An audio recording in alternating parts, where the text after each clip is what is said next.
les chalumeaux. Mumusifu kwa nzenze na filimbi. Louez-le avec les cymbales sonnantes. Mumusifu kwa matoazi yanayolia.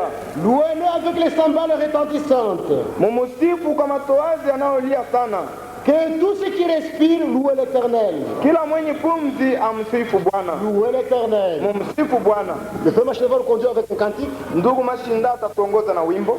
Et après nous allons prier ensemble. Na kisha tutaomba sisi wote pamoja.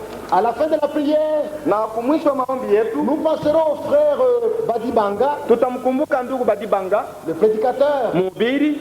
Il a des maux de tête terribles. Kwa maana anasikia maumivu ya kichwa sana. Il est un combattant. Na yeye ni mpiga vita. Avec ces maux de tête, il va prêcher. Na hata vile kuna maumivu ya kichwa lakini atahubiri.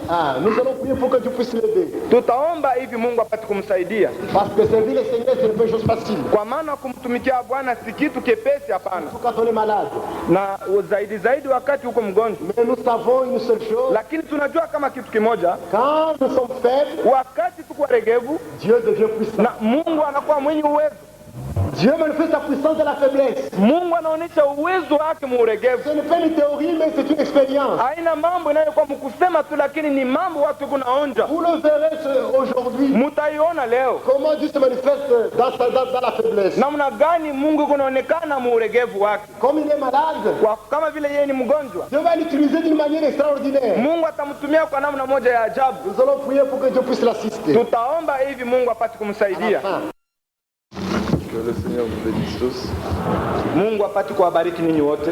Nous vous remercions pour vos prières. Tunawapigia asante juu ya maombi yenu. Et nous savons que le Seigneur les a déjà reçus. Na tunajua kama Bwana anaisha pokea maombi yenu. Parce que c'est lui qui nous a dit dans sa parole. Kwa maana ni yeye aliyetuambia kwa njia neno lake. Demandez et vous recevrez. Ya kama muombe na mutapewa. Nous savons donc que lorsque nous demandons à Dieu selon sa parole, tunajua kama wakati tuko na muomba Mungu kufatana na neno lake, il nous accorde tout ce que nous lui demandons. Yeye kuna tupatia ile yote tuko na muomba. C'est pour cela que dans le livre de Marc, le Seigneur dit, ndio kwa maana katika kitabu cha Marko Bwana anasema, nous sommes dans Marc, tuko katika kitabu cha Marko au chapitre 11, Marko sura yake 11 au verset 24. Marko sura 11 mstari wa 12. C'est pourquoi je vous dis, ndio kwa maana ninawaambia, tout ce que vous demanderez en priant, yote ile mtakayoomba kwa njia ya maombi, croyez que vous l'avez reçu, muamini kama mnaweza kuipokea, et vous le verrez s'accomplir. na mtaona mambo ile kutimizwa. Cette parole est d'une importance capitale pour nous. Neno ni lenye kuwa na bei sana kwetu, parce que lorsque nous prions, kwa maana wakati tuko naomba, nous devons être convaincus que ce que nous demandons, tunapaswa kuwa na hakikisho kama ile tuko naomba, pas que nous le recevons, tutaipokea. Ce n'est pas ce qui est écrit. Il est écrit que lorsque vous priez, croyez que vous avez déjà reçu ce que vous demandez, et vous le verrez s'accomplir. Souvent nous demandons des choses dans nos prières et nous ne les recevons pas, parce que nous ne demandons pas comme Dieu le demande. Certains d'entre nous prient et se disent que je recevrai ce que je demande. C'est pour ça qu'ils ne reçoivent pas. Dieu nous demande que lorsque nous prions, que nous croyons que nous avons déjà reçu ce que nous demandons. Alors là, vous êtes certain de le voir se manifester. Il dit dans 1 Jean au chapitre 5. 1 Jean chapitre 5. Au verset 14. Nous avons auprès de lui cette assurance. Si nous demandons quelque chose selon sa volonté, il nous écoute.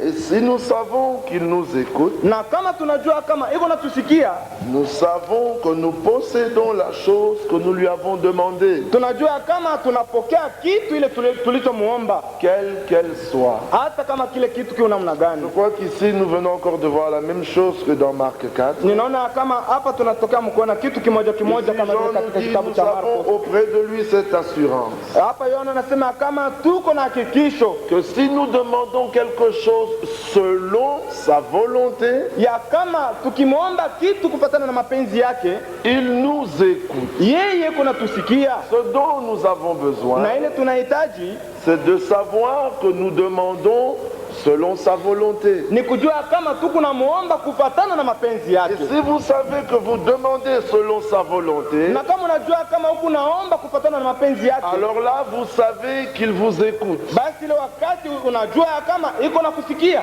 Et si il vous écoute, Na kama Mungu iko na kusikia, ce n'est pas que vous posséderez, haina nasema utapokea, non, vous possédez déjà haina nasema utapokeaka, lakini unaisha kuwa na ile kitu, la chose que vous lui avez demandée, ile kitu uliomuomba, quelle qu'elle soit. hata kama ile kitu iko namna gani. C'est pour ça que nous devons connaître les choses que Dieu nous a accordées. Ndio kwa maana tunapaswa kujua ile vitu Mungu alitupatia, Alors là, nous pourrons réellement le louer. na ile wakati tunaweza kumsifu kweli kweli. Il nous a été dit de louer Dieu dans son sanctuaire, Walituambia kama tunapaswa kumsifu Mungu katika nyumba mais yake, nous devons comprendre pourquoi nous, les nations, nous louons Dieu. lakini tunapaswa kujua nijua nini sisi watu wa mataifa tuko na msifu Nous Mungu. avions lu dans le psaume 150 au verset 1er, louer Dieu dans son sanctuaire. Tulisoma katika Zaburi 115 kama tumsifu Mungu, Et dans le psaume 117, il est dit là, na katika Zaburi en ce qui nous 117 concerne, nous les nations, na inasema nijua mambo inaangalia sisi mataifa, louez l'Éternel, vous toutes les nations, mumsifu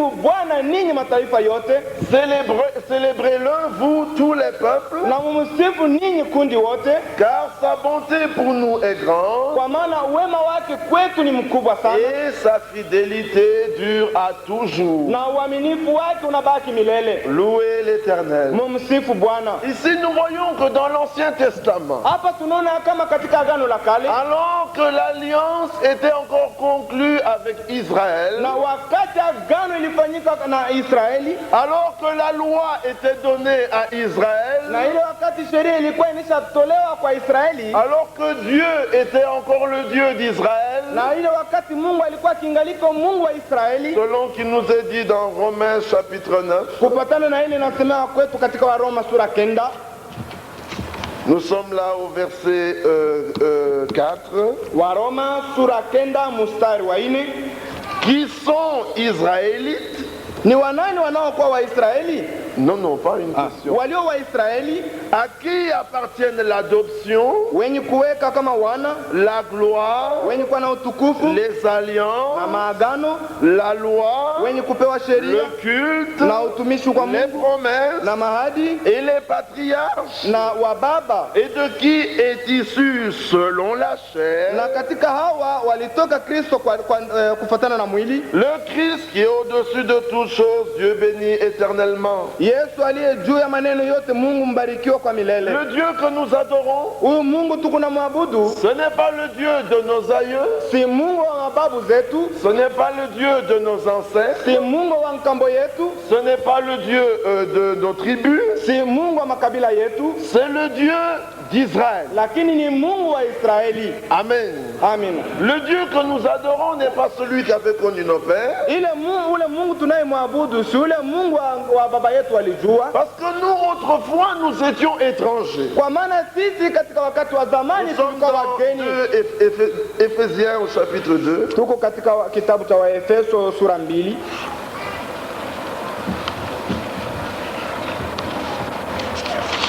Nous sommes au verset 11.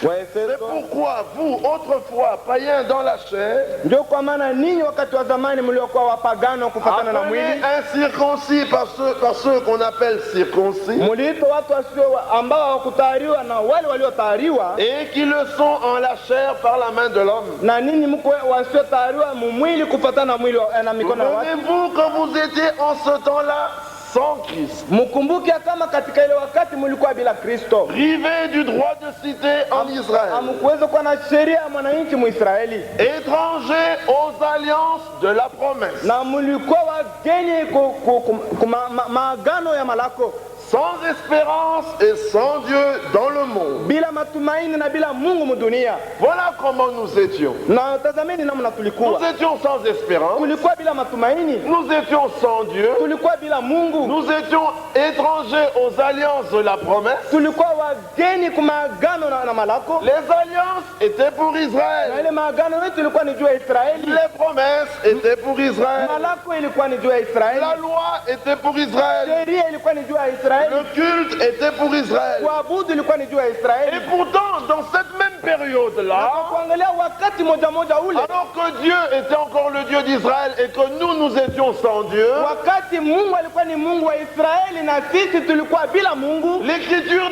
déclare dans les psalmistes, maandiko inasema katika Zaburi, louez l'Éternel, vous toutes les nations, inasema ya kama mumsifu Bwana ninyi mataifa yote, car sa bonté est kwa grande, maana wema wake ni mkubwa car sa fidélité dure à toujours. na uaminifu wake unabaki milele. Il est ici quelque chose d'étrange, Hapa kuko kitu kimoja kia ajabu, mais nous savons lakini sisi que tunajua dans l'Ancien Testament, ya kama katika agano dans la la kale, loi, dans les prophètes, dans les psaumes, katika sheria, katika manabii, se katika trouvaient Zaburi, là cachées les choses que Dieu avait annoncées mulikuwa mule ndani vitu vyenye kufika, vile vitu Mungu alisema, et qu'un jour il devait réaliser. na Mungu alipata kutimiza ile vitu. En ce temps-là, c'était encore des promesses. Ile wakati ilikuwa ikingaliko ni malako tu, Dans la loi, c'était encore na l'ombre. katika sheria ilikuwa tu ni Mais un kivuli, jour, la réalité devait venir. lakini siku moja mambo yenye Un kweli jour, ilipaswa la kuonekana, promesse devait devenir réalité. na siku moja malako ilipaswa kuwa kitu cha Afin kweli, que Dieu puisse englober toutes les nations de la terre ili Mungu apate kuwa yule wa mataifa yote ya dunia, dans son plan comme il l'avait voulu avec Israël. kufatana na mapu vile alipenda kuwa na Israeli. C'est ainsi que dans Galates au chapitre 3, Ndio kwa maana katika Wagalatia sura ya 3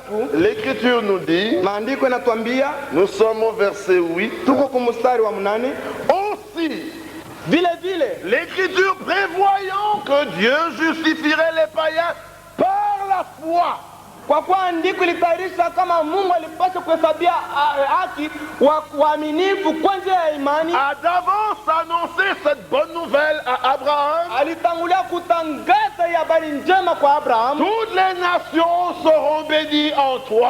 kama mataifa yote itabarikiwa kwa njia yako. Amen. Amen. Qui sont les païens? Ni wanani wanaokuwa Les wapagano? païens, c'est tous ceux qui n'étaient pas juifs. Wapagano ni wale wote ambao hawakuwa Wayuda pale. C'est nous les païens. Ni sisi ndio tunaokuwa wapagano. Les païens, ce ne sont pas ceux qui n'ont pas la même foi que nous. Wapagano si wale ambao hawana na imani Les moja moja païens, kama ce ne vile sont pas sisi. ceux qui sont dans le monde. Wapagano si wale wanaokuwa katika dunia. Nous étions tous des païens. Sisi wote tulikuwa wapagano, Nous étions étrangers à la loi, kwa maana aux promesses. tulikuwa wageni Aucune. kwa sheria, Vous saisissez? kwa ahadi na Et kuabudu.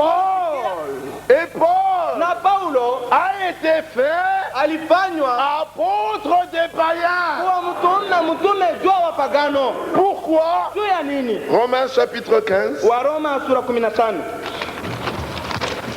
Nous sommes dans Romains au chapitre 15, Tuko katika Waroma sura yake 15 verset 15.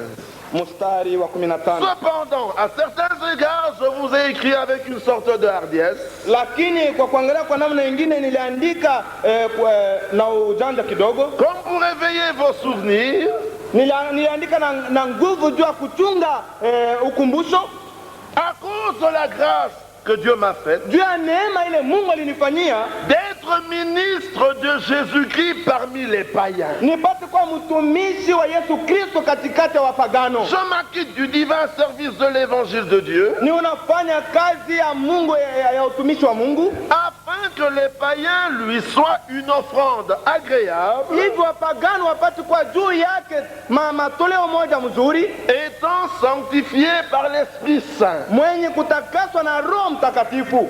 Nous n'avions pas Dieu. Sisi hatukuwa na Mungu, hapana. Nous sommes les païens. Sisi tuko wapagano. Mais Paul avait été fait apôtre des païens Lakini Paulo alimfanya kwa mtume wa wapagano pour que nous devenions une offrande agréable, hivi sisi tupate kwa toleo moja yenye kumpendeza, étant sanctifiés par l'Esprit Saint. kisha kutakaswa na Roho Mtakatifu. Nos pères avaient différents dieux. Wababa zetu walikuwa na miungu mbalimbali, Comme Abraham, ses pères aussi avaient de faux dieux. kama vile Abrahamu wababa yake vile vile walikuwa na wamungu wa Je pense uongo. que nous l'avions déjà vu dans Josué chapitre 24. Ninawaza kama tulisi kuiona katika Yoshua. Là, il nous avait démontré au verset 2 qu'Abraham, lui aussi, il était de l'autre côté du fleuve. Na pale walituambia ya kama Abrahamu vile vile alikuwa upande mwingine wa bahari, Et ses pères servaient d'autres dieux. na wababa zake walianza kutumikia Et miungu nous zingine. aussi, nos pères avaient des dieux, nos ancêtres, nos aïeux avaient des dieux. Na sisi vile vile wababa zetu wa ngambo yetu, wababa yetu walikuwa na miungu wengine. Et chaque peuple, chaque tribu avait différents dieux. Na kundi lolo, na kila kundi na kila kabila ilikuwa na wamungu wake. Et le dieu des Kassayens et Luba, c'était Vidyamukulu, par Na exemple. mungu wa Kasaye, mungu wa Waluba alikuwa ni Vidyamukulu.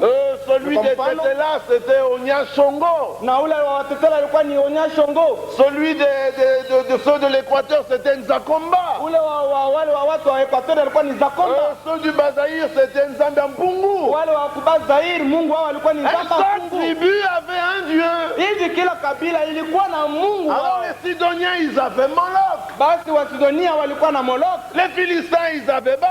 Wafilistina walikuwa na Baal, Les autres, ils avaient Astarté. na wengine walikuwa na Les Astarte, autres avaient Kémon. wengine vile vile walikuwa na Kema, Certains avaient Moloch. wengine walikuwa na Molok. Tout le monde avait de faux dieux. Wote walikuwa na wamiungu wa uongo, Mais le Dieu Tout-Puissant, lakini Mungu wa uwezo wote, le Dieu très haut, ule Mungu anayekuwa juu que zaidi, les hommes ne connaissaient pas, ule Mungu wote wa a kumjua, jeté son regard parmi le monde aliangalia katikati ya dunia mzima, et il a choisi un homme, Abraham. na alichagua mtu mmoja jina lake Et Abrahamu. il a dit à Abraham, Alimwambia Abrahamu, Abraham, Abrahamu, je suis l'Éternel, mimi niko wa milele, ton Dieu.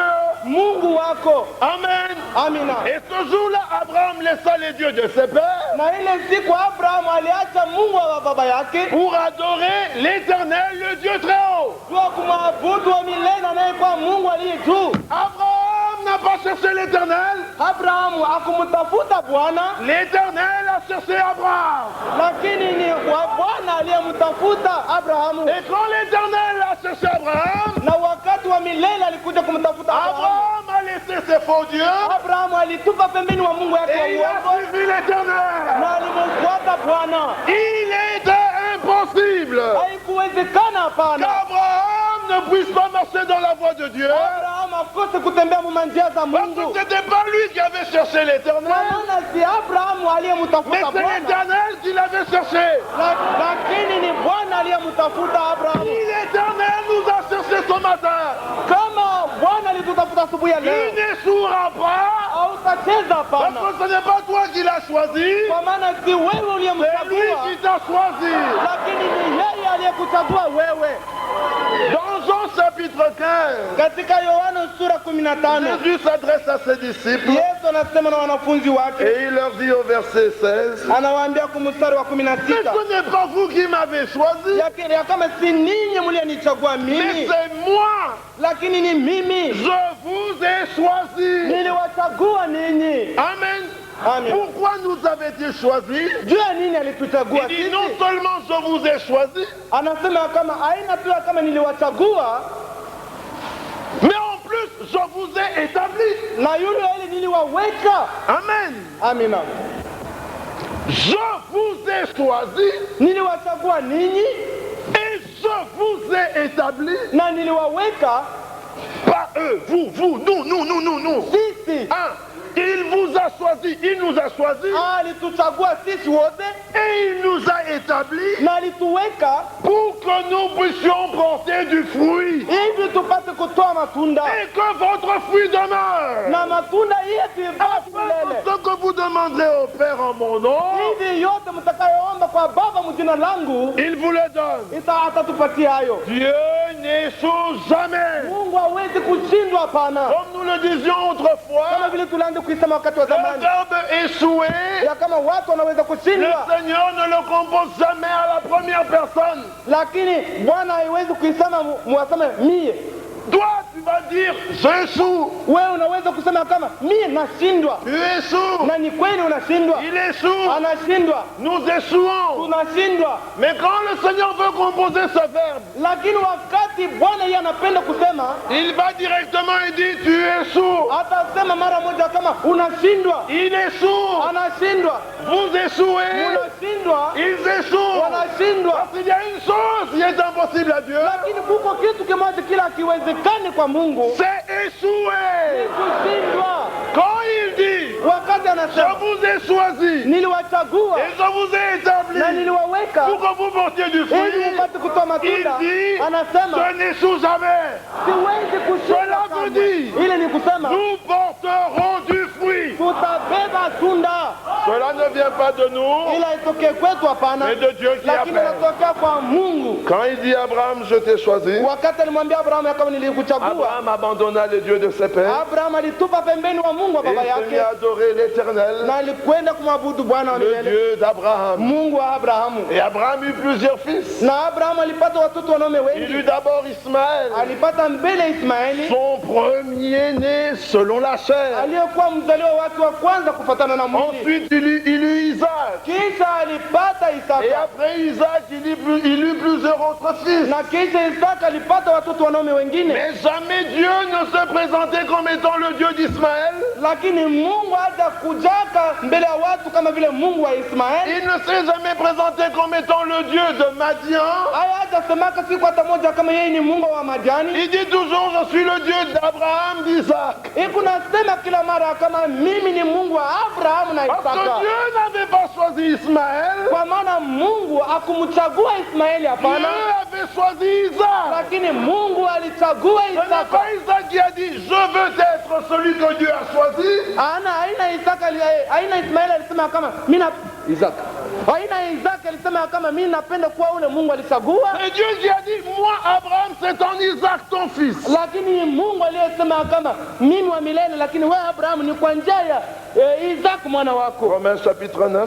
Wa Roma sura 9, Là l'écriture dit ceci, maandiko yanasema hivi, verset 6. mstari wa 6. Ce n'est point à dire que la parole de Dieu soit restée sans effet. Haina kusema kama neno la Mungu litoka bila kufanya ile Car walitumia. tous ceux qui descendent d'Israël ne sont pas Israël. Kwa maana wale wote wanaotokea kwa Israeli si Israeli, hapana. Et bien qu'ils soient tous la postérité bien qu'ils soient la postérité d'Abraham, Hata kama vile wao ni uzao wa Abrahamu, mais ils ne sont pas tous ses enfants. ni kizazi ya Abrahamu, lakini wote si Mais watoto il wake, est hapana. dit en Isaac, Lakini nasema kama kwa njia ya Isaka sera nommé pour toi une postérité.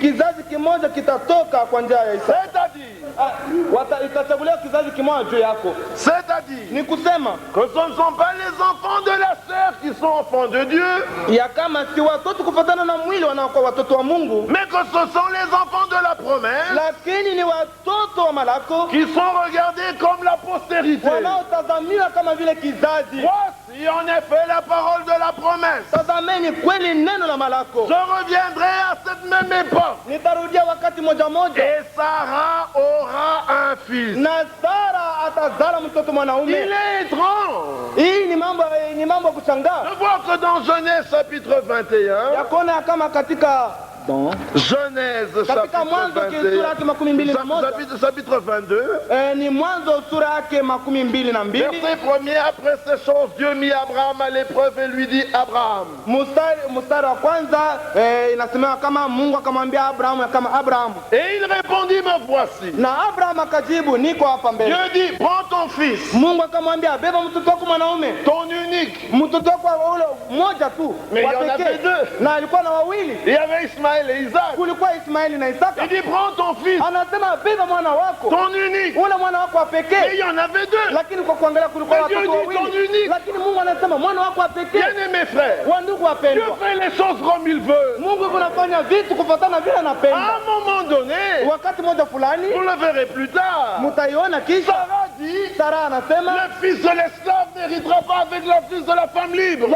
yakama mwana wa mtumwa hatarithi pamoja na mwana wa ule bibi anayekuwa huru. Abraham dit, attention là, Isaac et Ismaël, c'est mon fils. Abraham anasema hapana, Ismaeli vile vile ni C'est mwana la wangu, semence. ni mbegu yangu. Dieu lui dit, ah non, Mungu alimwambia hapana, Sarah a raison. Sara ni mwenye kuwa na sheria, Chasse l'esclave avec son fils. umfukuze mtumwa na mtoto wake. Dieu fait les choses comme il veut. Mungu yuko nafanya mambo kufuatana vile Le anapenda. prophète, Yeye ni nabii. le prophète Abraham, lui, il voulait pas. Nabii Abrahamu yeye hakupenda, hapana. Bien que c'était lui, le prophète, Na kwa kuangalia ilikuwa ni yeye qui aliyekuwa avait nabii, eu le message de l'heure. lakini kulikuwa ujumbe wa Mais il y wakati, avait des choses qui lui étaient restées un peu confuses, qu'il ne voyait pas clairement. lakini kulikuwa mambo ingine yeye hakuisikia mzuri, hapana. Parce que qui est l'homme Kwa maana mtu ni nani pour pénétrer la pensée de Dieu? kwa kuingia mu mawazo ya Mungu? Aucun homme ne pénètre de lui-même la pensée de Dieu. Hakuna mtu hata mmoja kwa yeye mwenyewe aingie mu mawazo ya Il y Mungu. a des fous, des malades. Kuko wenye mazimu, watu wenye magonjwa wanasema Dieu pense ya kama Mungu anawaza et le prophète parle na nabii kunasema et nous croyons. na sisi tukunaamini, Ce n'est dans aucun passage de l'Écriture. ila haipatikana mwandiko hata moja, L'Écriture dit lakini andiko inasema Amos 3, Amos 3, katika Amosi Dieu parle Mungu anasema qui ne prophétiserait. ni nani ule atatabiri? Le prophète n'entre pas dans la pensée de Dieu. Nabii hawezi kuingia mu mawazo ya La Mungu, parole sort lakini neno et elle hili va au prophète. inakwenda kwa nabii, Alors le prophète dit, na ile wakati nabii anasema ainsi dit le Seigneur. hivi, Bwana anasema.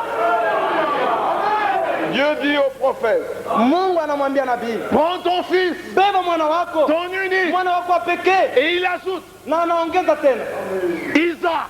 Isaka, Ah, celui que tu aimes. ule unayempenda. Alors Abraham prit Isaac. Basi Abrahamu akamubeba Isaka. Abraham comprit que Isaac était son fils, son unique. Abrahamu alisikia kama kumbe Isaka alikuwa mtoto wake wa pekee. Ismaël, Alikuwa mtoto wake mmoja tu. il fallait qu'Isaac soit l'unique.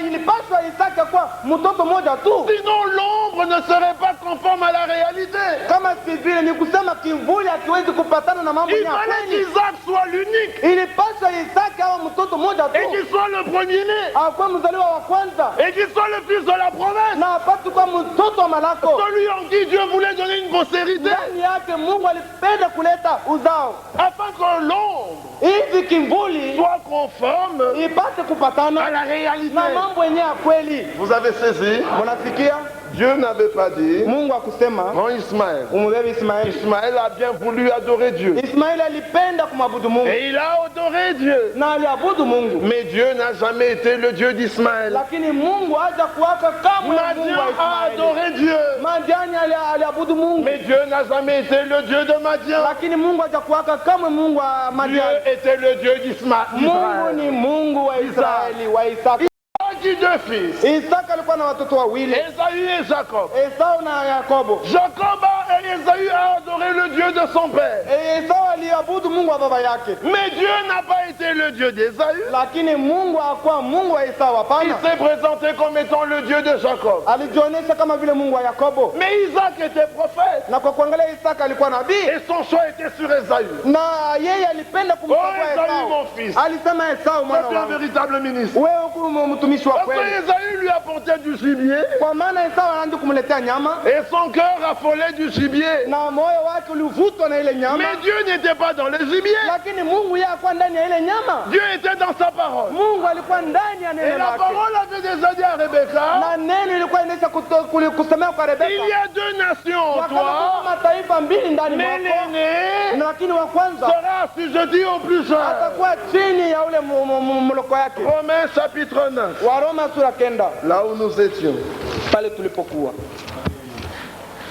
Verset 10. Et de plus, il en fut ainsi de Rebecca, Na ikakuwa tena namna moja moja kwa Rebeka qui conçut seulement d'Isaac notre père. aliyezaa kutokea kwa Isaka baba yetu, Car les enfants n'étaient pas encore nés. kwa maana watoto walikuwa hawajazaliwa bado, Et il n'avait fait ni bien ni mal. na walikuwa hawajafanya vizuri au vibaya, Mais afin que le dessein d'élection de Dieu subsiste, lakini hivi mapu ya Mungu ipate kuendelea sans dépendre des œuvres, bila kuangalia kwa matendo, et par la seule volonté de celui qui appelle, na kwa mapenzi ya ule mmoja anayeita. il fut dit à Rebecca, Walimwambia Rebeka, l'aîné sera assujetti au plus jeune, ule wa kwanza atakuwa chini ya ule mdogo yake, selon qu'il est écrit, kufuatana na ile iliyoandikwa, j'ai aimé Jacob, nilimpenda Yakobo et j'ai haï na Esaü. nilimchukia Esau. Les enfants étaient dans le sein de la mère, Watoto walikuwa tumboni la mama et la yao, parole vint à Rebecca, na neno lilimkuja Rebeka j'ai aimé Jacob, ya kama nilimpenda j'ai Yakobo haï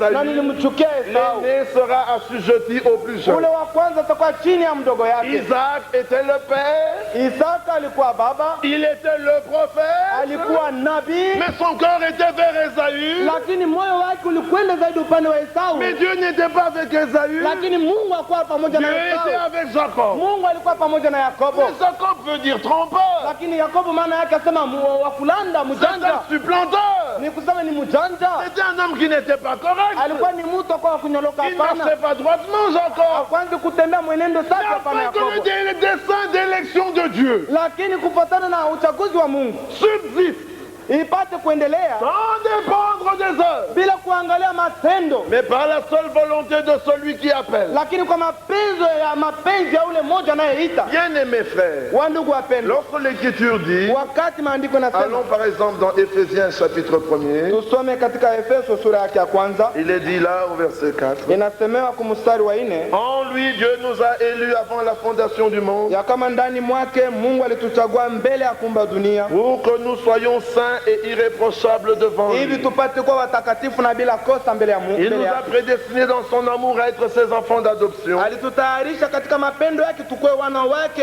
wenye kuwa na mamlaka Par Jésus-Christ selon le bon plaisir de sa volonté. kwa njia ya Yesu Kristo kufuatana na mapenzi yake Pour mema, célébrer la gloire de sa grâce, on nous a favorisés dans le bien-aimé. hivi tupate kusifu na utukufu wake na neema ile aliyotupatia kwa Il njia est dit ya qu'il mpendo nous a wake. prédestinés dans son amour Inasemewa kama alitutayarisha katika mapendo yake selon le bon plaisir de sa volonté. kufuatana na mapenzi yake mwema. Cela veut dire qu'il a plu à l'éternel. Ili ni kusema ili mupendeza wa milele, C'est-à-dire que cela lui réjouit, il a trouvé bon. ni kusema aliona kama ile mambo ilikuwa mzuri Dieu kwake. nous avait élus avant la fondation du monde. Mungu alituchagua mbele ya kuumba kwa dunia. Dieu qui connaît la fin avant le commencement. Yeye anayejua mwisho mbele ya mwanzo, Dieu qui n'est jamais surpris. ule Mungu aikalaki unashituka kumambo. Par sa prescience. Lakini 1 Pierre 1 jusqu'au verset 3, il est dit, Kwa kutangulia kujua kwake, inasemewa katika il kitabu cha nous Petro a choisis selon sa prescience. ya kama alituchagua kufuatana na kutangulia kujua Il kwake.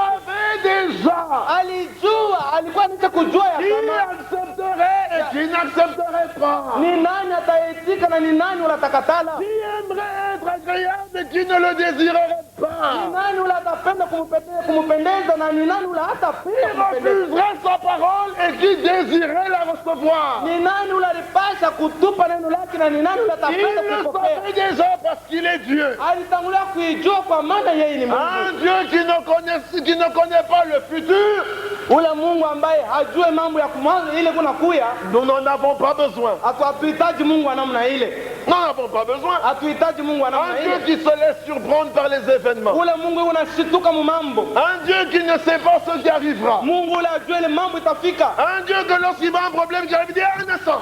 Mungu ule kama mambo inafika na Gabriel. Mongole, Gabriel, Michael, Mikaeli, vous en saviez quelque chose? mulijua mambo juu ya hii Un mambo Dieu inafika. comme ça, on n'en a pas besoin. Mungu wa namna hii hatumtaki, hapana. Nous voulons un Dieu Tunapenda Mungu qui moja, connaît la fin ule anajua mambo avant kuliko le commencement. mbele ile mambo yaanze, Et c'est là qu'il se déclare lui-même étant le Tout-Puissant. na ndio kwa maana anajitangaza kama yeye ni mwenye uwezo wote.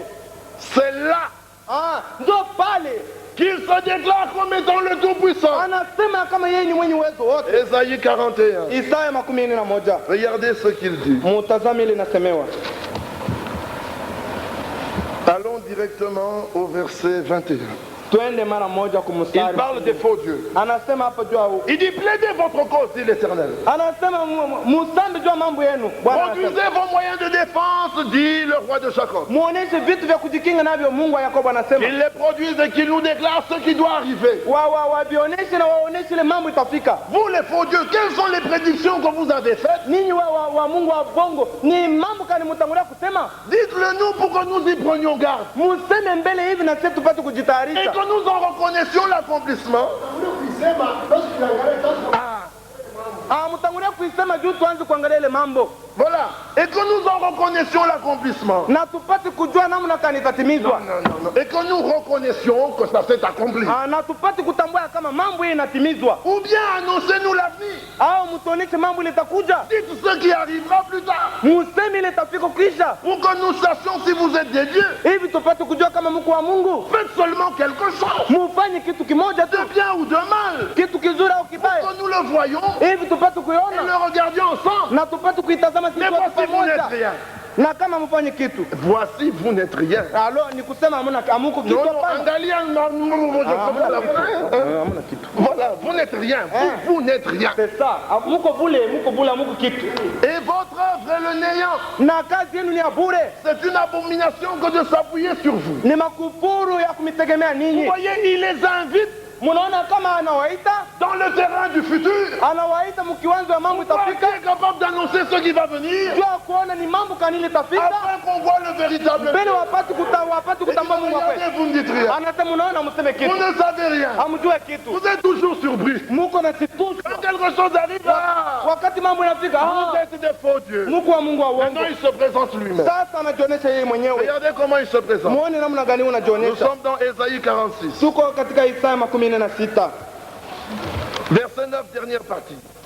Mstari wa 9 kipa sehemu ya mwisho. Je suis Dieu Mimi ni Mungu. et nul n'est semblable à moi. Hakuna mtu anayefanana nami. J'annonce d'avance Niko natangulia kusema mambo la fin mwisho avant le commencement. mbele yenyewe mambo ili ianze. Et longtemps d'avance Na mbele kabisa ce qui n'est pas encore accompli. ni unasema ile mambo hayatimizwa bado. Et je dis, Na ninasema mes arrêts subsisteront mipango yangu itabaki milele. et j'exécuterai toute ma volonté. Na nitatimiza mapenzi yangu yote. Amen.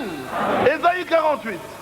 Isaya 48. Il dit au verset 3. Anasema kumstari wa 3. Dès longtemps j'ai fait les premières prédictions. Tokea zamani nitangulia kusema. Ici l'Éternel démontre que c'est lui qui est le Dieu véritable. Hapa Mungu yuko naonyesha kama yeye ni Mungu wa kweli. Elles sont sorties de ma bouche et je les ai publiées. Ile mambo ilitokea mkinywa changu na niliitangaza. Soudain j'ai agi Mara moja nilitenda et elles se sont accomplies. na ile mambo ilitimizwa. Sachant que tu es endurci. Na kwa kujua kama uko mwenye kufunga moyo wako Ton cou est une barre de fer. ya kama shingo yako ni chuma Et que tu as un front d'airain. na kama wewe uko na uso moja ya shaba. Je t'ai annoncé dès longtemps ces choses. Nilitangulia kusema mambo haya tokea zamani. Je l'ai déclaré avant qu'elle arrive. Nilisema mambo haya mbele ile mambo ifike. Afin que tu ne dises pas, Hivi usiseme c'est mon idole qui les a faites. ni mkishi wangu ndio aliifanya. C'est mon image taillée. Hapana, ni ile mkishi wangu Ou mon nilichonga. image en métal fondu qui les a ordonnées. Au mkishi wangu wa shaba ndio aliifanya. Tu entends? Unasikia? Considère tout cela. Uangalie mambo haya Et vous yote. ne l'avouerez-vous pas? Na mtaisema wazi. Maintenant, je t'annonce des choses nouvelles. Sasa ninakutangazia Maintenant, mambo il fait mapya. une autre démonstration. Sasa naonesha tena mambo ingine. Je t'annonce des choses nouvelles. Ninatangaza kwako mambo mpya Cachées, yenye kufichwa. inconnues de toi. Ile mambo wewe hauijui. Elles se produisent à présent. Iko nafanyikana hapa Et sasa. n'appartiennent pas au passé. Na ile mambo haina sema ilifanyika Jusqu'à hapa. leur avènement. Mpaka wakati wa ile wa Tu n'en avais eu aucune connaissance. mpaka wakati wa kufanyikana kwa ile mambo haukujui au kuijua Il y hapa. a des hommes qui disent que les prophètes connaissent tout. Kuko watu wako nasema kama manabii wanajua yote. Dieu se démontre et l'Éternel se démontre de deux manières. Lakini Ici. Mungu yeye kunajionyesha kwa namna mbili hapa. Il dit, j'annonce les choses à l'avance Anasema niko natangulia kusema mambo pour que lorsqu'elles arriveront, na wakati ile mambo tu itafanyikana saches que c'est moi. upate kujua kama ni Mais mimi. maintenant, j'ajoute une autre démonstration. Sasa ninaongeza tena mambo ingine Je n'en t'en parle pas. ya kama sitakwambia ile mambo Je ne mbele, t'en parle pas. sitasema jua ile Mais je mambo, les exécute sur place. lakini ni unatafuta Pour que tu kuitimiza ne puisses hapo pas sasa. dire, Tu usiseme ah, je le savais. ya kama na mimi nilijua. Tu vois, verset 7, dernière partie, mstari wa 7 sehemu ya mwisho, afin que tu ne dises pas, hivi usiseme voici, tazama je le savais. nilijua. Hapana, Tu n'en as rien appris. haukujua ile mambo, Tu n'en as rien su. haukujua hata kidogo Et cha si ile ton mambo, oreille n'en a point été frappée, hata sikio yako haikusikia ile car mambo. je Hapana, savais que tu serais infidèle. kwa maana nilijua kama hutakuwa mwaminifu. Hapana, Quand Dieu accomplira certaines choses, wakati Mungu atatimiza vitu vingine, dont certaines gens aiment bien parler na maintenant, watu wengi wanapenda kusema juu ya ile mambo, quand elles arriveront, wakati ile mambo ils ne itafika pourront plus dire ah je le savais. hawatajua tena sema nilijua. Maintenant ils vous disent qu'ils le savent. Lakini hapa sasa wewe unasema kama wanaijua. Maintenant ils vous disent qu'ils le savent. Hapa sasa wewe unasema kama Non, wanajua ile non, mambo. eux ils vous disent Wao wewe unasema kwenu que eux le savent. ya kama wanaijua ile Mais mambo. quand Dieu le fera, Na wakati Mungu ils ataifanya ne pourront plus dire qu'ils le savent. hawatasema ya kama wanaijua. C'était des choses cachées. Ni vitu vilivyofichwa. Pourquoi? Juu ya nini? Ils savaient que vous êtes infidèles. Anajua kama ninyi Que vous êtes infidèles. mko wasio hamna uaminifu. Hapana. Mais regardez maintenant. Sasa mtazama hapa Dans sasa. nous venons de montrer ici l'Éternel, Tunatoka mkuonesha hapa Bwana dans l'Ancien Testament, mwagano la kale qui annonce les choses à l'avance, anayetangulia kusema juu ya afin que mambo lorsqu'elles arriveront, hivi ile mambo wakati vous itafika sachez que c'est lui qui est Dieu. mupate kujua na kutambua kama ni yeye anayekuwa Mungu. Maintenant, Jésus vient dans le Nouveau Testament Sasa Yesu katika agano jipya et il se met à parler à ses disciples. na iko nasema hapa na wanafunzi wake, Après leur avoir prêché la parole pendant longtemps, kisha kuhubiri neno lake muda mrefu. regardez ce qu'il leur dit dans Jean chapitre 13. Tazameni ile Yesu anawaambia wanafunzi Après le wake lavage des pieds, kisha kuwanaosha miguu. il dit au verset 17, Anasema kwa mstari wa si vous 17 savez ces choses, vous êtes heureux pourvu que vous les pratiquiez. ya kama mkajua mambo haya mko heri kama Voici mkaitumikia. maintenant ce qui nous intéresse. Tazameni sasa ile mambo Ce yana n'est pas de vous tous que je parle. siseme juu yenu ninyi wote, hapana. Je connais ceux que j'ai choisis. Ninajua wale niliochagua, Mais il faut que l'écriture s'accomplisse. lakini napaswa andiko itimizwe. Celui qui mange avec moi le pain Ule anayekula nami mkate a levé le talon contre moi. ananipika chambo. Il vient d'annoncer une prophétie. Hapa ni anatangulia kusema mambo. Maintenant, il leur déclare, Sasa nawaambia dès à présent, kutokea hapa sasa, je vous le dis, ninawaambia avant que la chose arrive, mbele ya mambo hii ifanyikane, afin que ni juu lorsqu'elle arrivera, wakati ile mambo itafika. dans Roi Jacques il est dit, Na katika mfalme Yakobo afin que inasemewa lorsqu'elle arrivera, hivi, wakati ile mambo itafanyikana, vous croyez que je suis lui. mupate kujua na kuamini ya kama ni mimi anayekuwa ule. Amen. Afin que lorsque la chose arrivera, Wakati ile mambo itafanyikana, vous croyez mupate kuamini que je suis lui. ya kama mimi niko yeye. Lui qui? Yeye nani? Celui qui dans Isaïe avait dit, Ule juu yake Isaya alisema, j'annonce à l'avance la chose niko natangulia kusema mambo avant qu'elle arrive, mbele ya ile mambo kufika. pour que lorsqu'elle arrivera, Hivi wakati ile mambo vous itafika, croyez que je suis Dieu. mupate kujua ya kama mimi ni Mungu. Ici, Jésus démontre encore une fois de plus Hapa Yesu anaonyesha tena wazi que le Jéhovah de l'Ancien ya Testament, kama Yehova wa agano la kale c'est Jésus du Nouveau Testament. ni Yesu Kristo wa agano jipya, Et il avait tellement fait cela parmi les apôtres. na alifanya mambo haya katikati Non, il avait tellement fait cela, ces choses-là, alifanya mambo yale parmi les apôtres, katikati que dans Jean au chapitre 2, hata Yohana sura yake mbili. regardez ce que Jean écrit.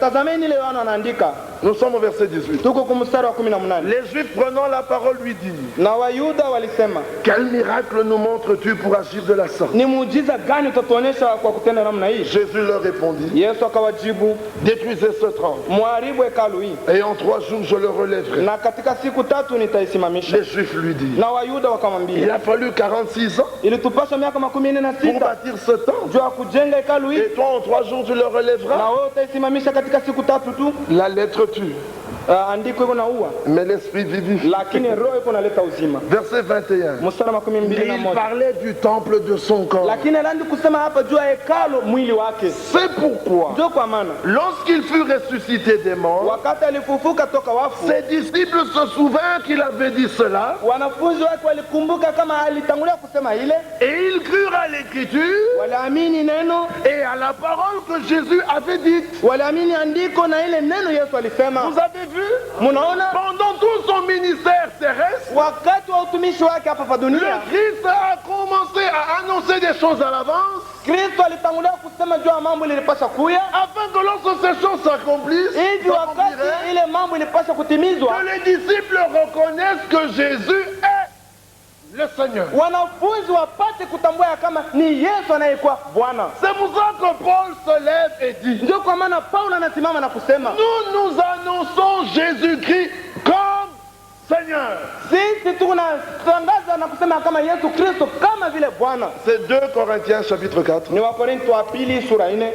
Il est dit ici au verset 5, Wakorintho wa pili sura 4 nasema, nous ne nous prêchons pas nous-mêmes. hatujihubiri sisi wenyewe, C'est Jésus-Christ comme Seigneur ni Yesu Kristo tunayehubiri kama vile Bwana, que nous annonçons. na ni ule tunayehubiri. Et nous nous disons vos serviteurs Na tuko nasema kama tuko watumishi à kwenu cause de Jésus. juu ya Yesu.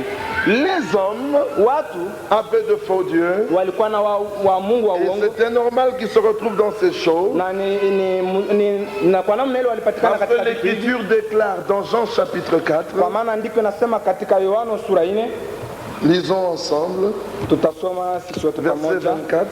Yohana sura 4 mstari 24. Dieu est esprit Mungu ni roho, et il faut que ceux qui l'adorent en esprit et en vérité. na inapasha wale wanaomwabudu wamwabudu katika roho na kweli. Personne n'a jamais vu Dieu. Hakuna mtu hata mmoja anaweza kuona Mungu. Jean chapitre 1er, Yohana sura ya kwanza verset 18. mstari wa 18. Personne n'a jamais vu Dieu. Hakuna mtu hata mmoja anaweza kuona Mungu. Le Fils de Dieu, Mwana wa Mungu qui est dans le sein du Père, anayekuwa mkifua ya baba yake est celui qui l'a fait connaître. ni yeye aliyemjulisha.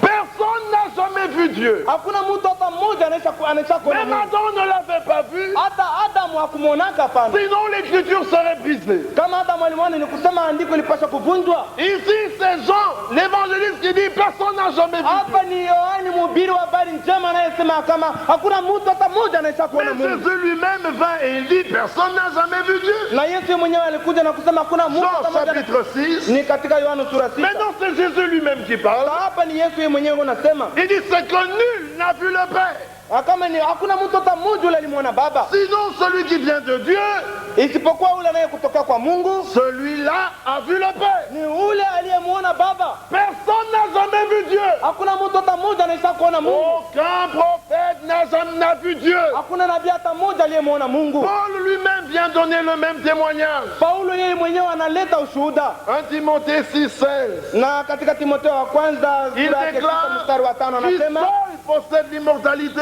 ya kama ni yeye peke yake anayekuwa na kutokufa, qui habite une lumière inaccessible, anayekuwa na mwangaza ili mtu hawezi que kuangalia, nul homme n'a vu, na hakuna mtu hata mmoja aliyemuona, ni ne peut voir. na hakuna mtu ule anaweza kumuona. Et encore une fois, Na mara nyingine tena, l'homme n'ayant jamais vu Dieu, na kwa kuwa mtu hajaonaka bado au Mungu, lieu d'attendre que Dieu se révèle à lui, pahali pa kuongojea Mungu ajifunue kwake lui, yeye, il a voulu arriver à Dieu de lui-même. mtu alipenda kumsogelea Mungu yeye Et mwenyewe. il s'est fait beaucoup de faux dieux. Sasa alijifanyisha wa Mungu wa uongo Et il wengi, a pris des voies différentes. na alikamata njia nyingi ya Et kuachana il est tena, tombé dans de différentes religions. na alianguka mu madini ya kila namna. Jésus Yesu était venu pour faire connaître le vrai Dieu.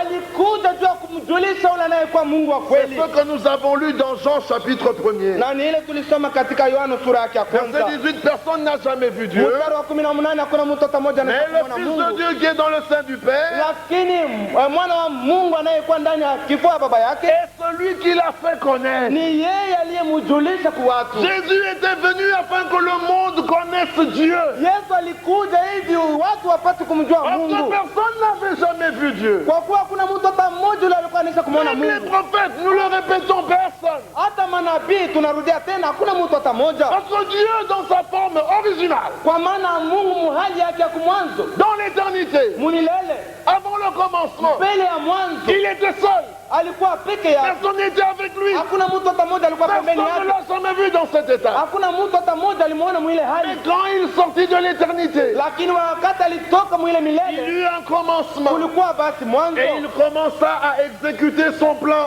Sasa alianja sasa kufanya kufatana na mapu yake, kutimiza mapu yake. Toute l'écriture nous décrit la Bible, le monde à partir du commencement. Na maandiko yote yanatuambia mambo kuanzia kumwanzo. Avant le commencement, on ne dit pas comment Dieu était dans l'éternité. Na mbele ya mwanzo hawatuonyeshe namna Mungu alikuwa katika Nous milele. savons qu'il est esprit. Tunajua kama yeye ni Mais roho. les évangélistes et Moïse écrivent au commencement. Lakini wahubiri wa habari njema na Musa wanasema kama katika mwanzo. Au commencement était quoi? Katika mwanzo kulikuwa nini? Au commencement était la parole. Katika mwanzo kulikuwa neno. La parole est la manifestation visible, spirituelle Na neno ni kuonekana kwa kitu kile kinaweza kuonekana macho na kwa kiroho. du Dieu invisible. Ya ule Mungu Dans asiyeonekana. sa forme originale, on ne l'a pas vu. Mwile hali yake ya kumwanzo hakuna mtu hata mmoja Mais alimuona. alors il prit une forme perceptible par l'homme. Basi alikamata hali moja ile mtu anaweza kumuona. Une forme spirituelle Ni hali moja ya kiroho. dans laquelle il pouvait créer, Na mwile hali aliweza dans kuumba. laquelle il pouvait agir Aliweza kutenda. et dans laquelle il pouvait parler avec l'homme. Aliweza kuzungumza na mtu. Et dans cette forme, la Bible dit au commencement était la parole. Na mwile hali Biblia inasema kama katika mwanzo alikuwa neno. Jean chapitre 1er verset 1er. Yohana sura ya kwanza mstari wa kwanza. Et la parole était avec Dieu. Na neno alikuwa pamoja na Et la Mungu. parole était Dieu. Na neno alikuwa Mungu.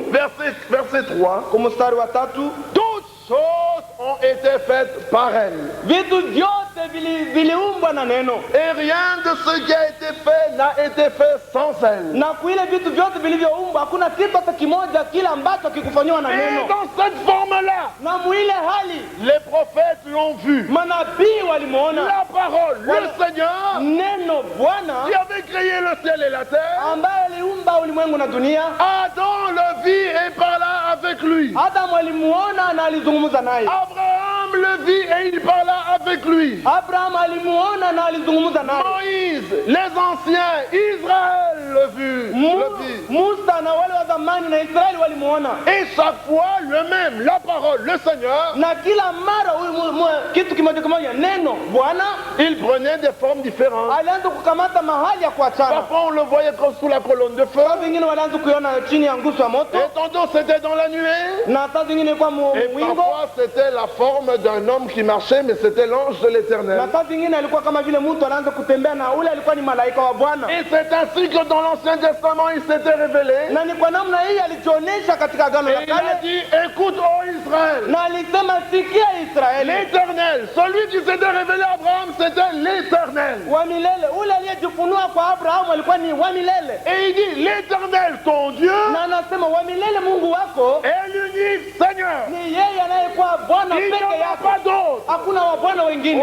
Automatiquement, les dieux des Kassaïens, de tous les Aïrois, des Tétela et des Philistins, Mara moja wa miungo wa Kasai wa Watetele na watu wengine wote. tous tombés dans l'eau, ce sont des faux dieux. Alors ile wakati wa Mungu wote walikuwa ni wa Mungu wa miungu wa uongo. Didiamukulu est un faux dieu. Videmukuli Mungu wa uongo. Moloch est un faux dieu. Moloki ni Mungu wa uongo. Onyasongo est un faux dieu. Onyasongo ni Mungu wa uongo. Tous ces dieux sont de faux dieux. Wale wa miungu wote tunataja hapo ni wa Ce miungu wa sont des uongo. idoles. Ni mankishi ni masanamu. Le Dieu d'Abraham Lakini Mungu wa Abrahamu ne s'appelait pas Moloch. hakuitwa kama Moloki, hapana. Le Dieu d'Abraham Mungu wa Abrahamu ne s'appelait pas Onyasongo. hakuanza kuita kama ni Ne Onyasongo. m'appelez pas frère Mwamba.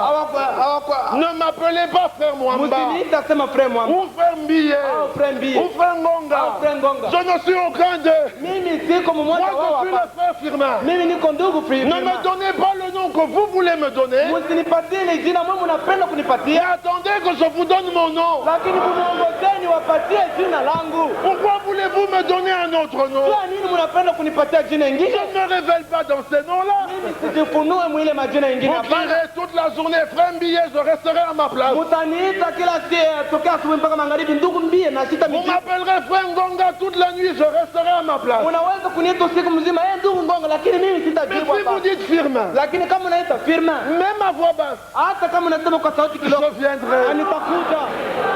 Ne lui donnez pas des noms qu'il n'a pas. Msimupatie majina ingine ili sio kwa Il dit à yake. Abraham, il dit, je suis l'Éternel. Alimwambia Abrahamu ya kama mimi ni wa Il milele. dit, non, non, non, non, non, moi je te donne un autre nom. Nakupatia jina ingine. Non, non, non. Hapana. Cette révélation ne vient pas de Hii Dieu. ufunuo haitokee kwa Mungu, Elle hapana. vient du faux révélateur. Inatokea kwa ule wa kufunua vya bongo. Il y a beaucoup de révélations. Kuko maufunuo mingi, Mais il y a celles qui viennent de Dieu. lakini kuko maufunuo ya kutokea kwa Mungu. qui viennent du diable. na kuko mafunuo kutokea kwa Il shetani, y a aussi des révélations qui viennent d'en haut. lakini kuko tena mafunuo kutokea kumbingu, Parce que les esprits mauvais dans les lieux célestes, kwa mafunuo kutokea muanga, na kwa ils maana connaissent les choses spirituelles. wanajua mambo ya kiroho, Mais ces révélations ne viennent pas du Père. lakini ile mafunuo haitokee kwa Baba. Hapana. Jésus, quand il a regardé Pierre, Yesu Kristo wakati alimwangalia Petro, après qu'il leur ait demandé, kisha kuwauliza, qui dites-vous que je suis? unasema nini juu ya mimi? Niko nani? Moi, le Fils de l'homme. Mimi mwana wa mtu. Les premiers, que disent les autres? Wao, pardon, Qu'est-ce que les hommes disent? watu wengine wanasema nini juu ya Moi, le Fils de l'homme. mimi mtu mwana wa mtu? Toi, tu es Élie. Wewe uko Elia. Il commence toujours par Élie. Wanaanza na Elia. Toi, tu es Jérémie. Wewe uko Yeremia. Jean-Baptiste. Uko Yohana Ou Mbatizaji l'un des prophètes. au mmoja wa manabii. C'était la révélation que eux avaient du Fils de l'homme. Ili ni ufunuo waliokuwa nayo juu ya mwana wa mtu. Et Jésus leur dit, Na Yesu akawaambia, mais vous, lakini nini? qui dites-vous que je suis? Mnasema nini? Mimi niko nani? Moi, le Fils de Mimi l'homme. mwana wa mtu. Pierre le regardait et lui dit, Petro akamtazama na kusema, toi, le Fils de l'homme, wewe mwana wa mtu, tu es le Christ, uko Kristo, le Fils de Dieu. mwana wa Mungu. Jésus dit, Yesu tu akasema, es heureux. uko heri Simon Pierre, fils de Jonas. Simona Petro mwana wa Yona. Parce que cette révélation, elle ne vient pas de la chair et du sang, Kwa maana ufunuo hii haitokee kwa mwili na damu, mais elle vient du Père. lakini inatokea kwa Baba. La révélation qui vient du Père Ufunuo inayotokea kwa Baba est toujours la même. ni ufunuo moja moja, Elle ne change pas. haibadiliki. Hapana, Dans tous les arts, nyakati zote cette révélation demeure la même. ufunuo hii inabaki moja Mais moja, la révélation qui vient des hommes lakini ufunuo inayotokea kwa watu change au travers des arts unabadilika kufuatana na et manyakati, elle évolue. na iko nabadilika. Le Fils de l'homme Mwana wa mtu a été, alikuwa, est iko et sera na atakuwa le Fils de Dieu. mwana wa Mungu. Il ne deviendra jamais un prophète Hatakuwaka kamwe nabii d'entre les hommes, katikati ya watu, né comme tous les mwenye hommes. kuzaliwa kama vile watu wote. Non, cela n'est pas possible. Hapana, ila haiwezekane. Et nous voyons alors que ce Dieu se révéla à Na Abraham. tunaona kama huyu Mungu alijifunua kwa Et il Abrahamu, dit, Abraham, je t'ai choisi. na alimwambia Abrahamu ya kama Et nilikuchagua. il choisit ainsi Isaac et puis Jacob. Akachagua basi hivi Isaka na Yakobo. Maintenant, regardez. Sasa mtazame Ésaïe chapitre 41. Isaya sura 41. Ici, il s'adresse à Jacob. Hapa iko nasema ni kwa Yakobo. Mets-toi, verset 8, mets-toi Israël, mon serviteur. Lakini wewe Israeli mtumishi wangu. Ici, il l'appelle Israël, c'est-à-dire prince avec Dieu. Hapa anamuita Israeli, maana yake mwenye kurithi pamoja na Mon Mungu, serviteur. mtumishi wangu. C'était son état présent. Ilikuwa ni hali yake ya ile Il wakati. dit, toi, Israël, mon serviteur. Anasema wewe Israeli mtumishi wangu, Mais il lui dit, Jacob que j'ai choisi. na anasema Yakobo ule nilimchagua. Quand je t'avais choisi, tu n'étais pas Israël, tu étais Jacob. Wakati nilikuchagua kwa Israeli ulikuwa Yakobo. Amen. Amina. Maintenant, tu es Israël, Sasa c'est vrai. unakuwa Israeli, Mais quand je t'avais choisi, tu lakini étais wakati Jacob. niliokuchagua ulikuwa Yakobo. Est-ce que vous voyez? Munaona, Quand Dieu avait choisi Jacob, wakati Mungu alimchagua Yakobo, il était trompeur, alikuwa Yakobo il alikuwa était supplanteur, mjanja, c'était un pécheur. alikuwa ni mtenda dhambi, C'est comme ça qu'il avait choisi. na ni kwa namna hii Mungu Mais alimchagua. lui qu'il avait choisi Jacob Lakini yeye Mungu aliyemchagua Yakobo a fait de lui Israël. hivi alimfanya kuwa Israeli, Un homme transformé, ni kusema mtu mwenye un kugeuka, homme qui marche avec Dieu, ule mtu alianza un homme dont Dieu a fait son serviteur. na ule mtu Mungu alimfanya kwa mtumishi Mais wake, il ne l'avait pas choisi quand il était comme ça. lakini hakumchagua wakati alikuwa katika Il hali hiyo. l'avait choisi quand il était encore Jacob. Alimchagua wakati alikuwa akingaliko Il dit, Yakobo. race d'Abraham que j'ai aimé. Anasema kizazi ya Abrahamu niliyempenda, Toi que j'ai pris aux extrémités de la terre. wewe ambaye nilikubeba kupembeni ya ulimwengu, Toi que j'ai appelé d'une contrée lointaine. wewe nilikuita kutokea fasi ya mbali, À qui j'ai dit, na kwako wewe nilisema tu es mon serviteur. uko mtumishi wangu, Je te choisis ninakuchagua et ne te rejette point. na sitakutupa kamwe. Si vous lisez du verset 8 jusque là où nous sommes, Mukasoma tokea mstari wa 8 mpaka ifasi tu, partout Dieu dit je. fasi yote Mungu yuko anasema mimi. Jacob que j'ai choisi. Yakobo ambaye nilichagua, Grâce Abraham que j'ai aimé. Abrahamu ule Toi niliyempenda, que j'ai pris wewe ambaye nilikubeba d'une contrée lointaine. kukutosha pahali pa mbali, Toi que j'ai choisi wewe ambaye nilichagua, et que je ne rejette point. na wewe sitakutupa kamwe. Ce n'était pas Jacob, Haikukuwa Yakobo, c'était l'Éternel. ilikuwa ni Bwana. C'est lui qui avait choisi Ni Jacob. yeye aliyechagua Comme Yakobo, lui l'avait choisi, na kwa kuwa yeye il alimchagua, lui déclare, anamwambia je ne te rejetterai point. na sitakutupa kama. Bien-aimés frères, Wa ndugu il wapendwa, continue au verset 10. anaendelea kumstari wa Ne 10, crains rien, usiogope kitu, car je suis avec toi. kwa maana niko pamoja nawe. Et pourtant, il avait des raisons de crainte. Na kwa kuangalia alianza kusikia Du woga point de vue humain, kufuatana na bumutu. je me souviens quand j'étais à Likasi, Ninakumbuka wakati nilikuwa kulikata, quand les troubles ont commencé, wakati fujo ilianza, un frère dit, ndugu mmoja alisema si je vois les militaires venir kama ninaona wa militari et wanakuja qu'ils veulent me tuer, na wanapenda kuniua, je vais leur dire, nitawaambia alors tue-moi avec ma femme et tous mes enfants. sasa mniue mimi na watoto na bibi yangu na watoto wote, Ne les laisse pas en vie. usiwaache waishi. Hapana. Je dis, mes frères, comment peux-tu dire des choses comme ça? Nilisema ndugu, jua Il nini dit, j'aime unasema trop mambo ma yetu? femme et mes enfants, frère. Anasema ninapenda sana bibi yangu na watoto Ils vont wangu, souffrir sans moi. watateswa bila kama mimi Je siko. dis, oui, mais tu oublies qu'il y en a un qui a dit,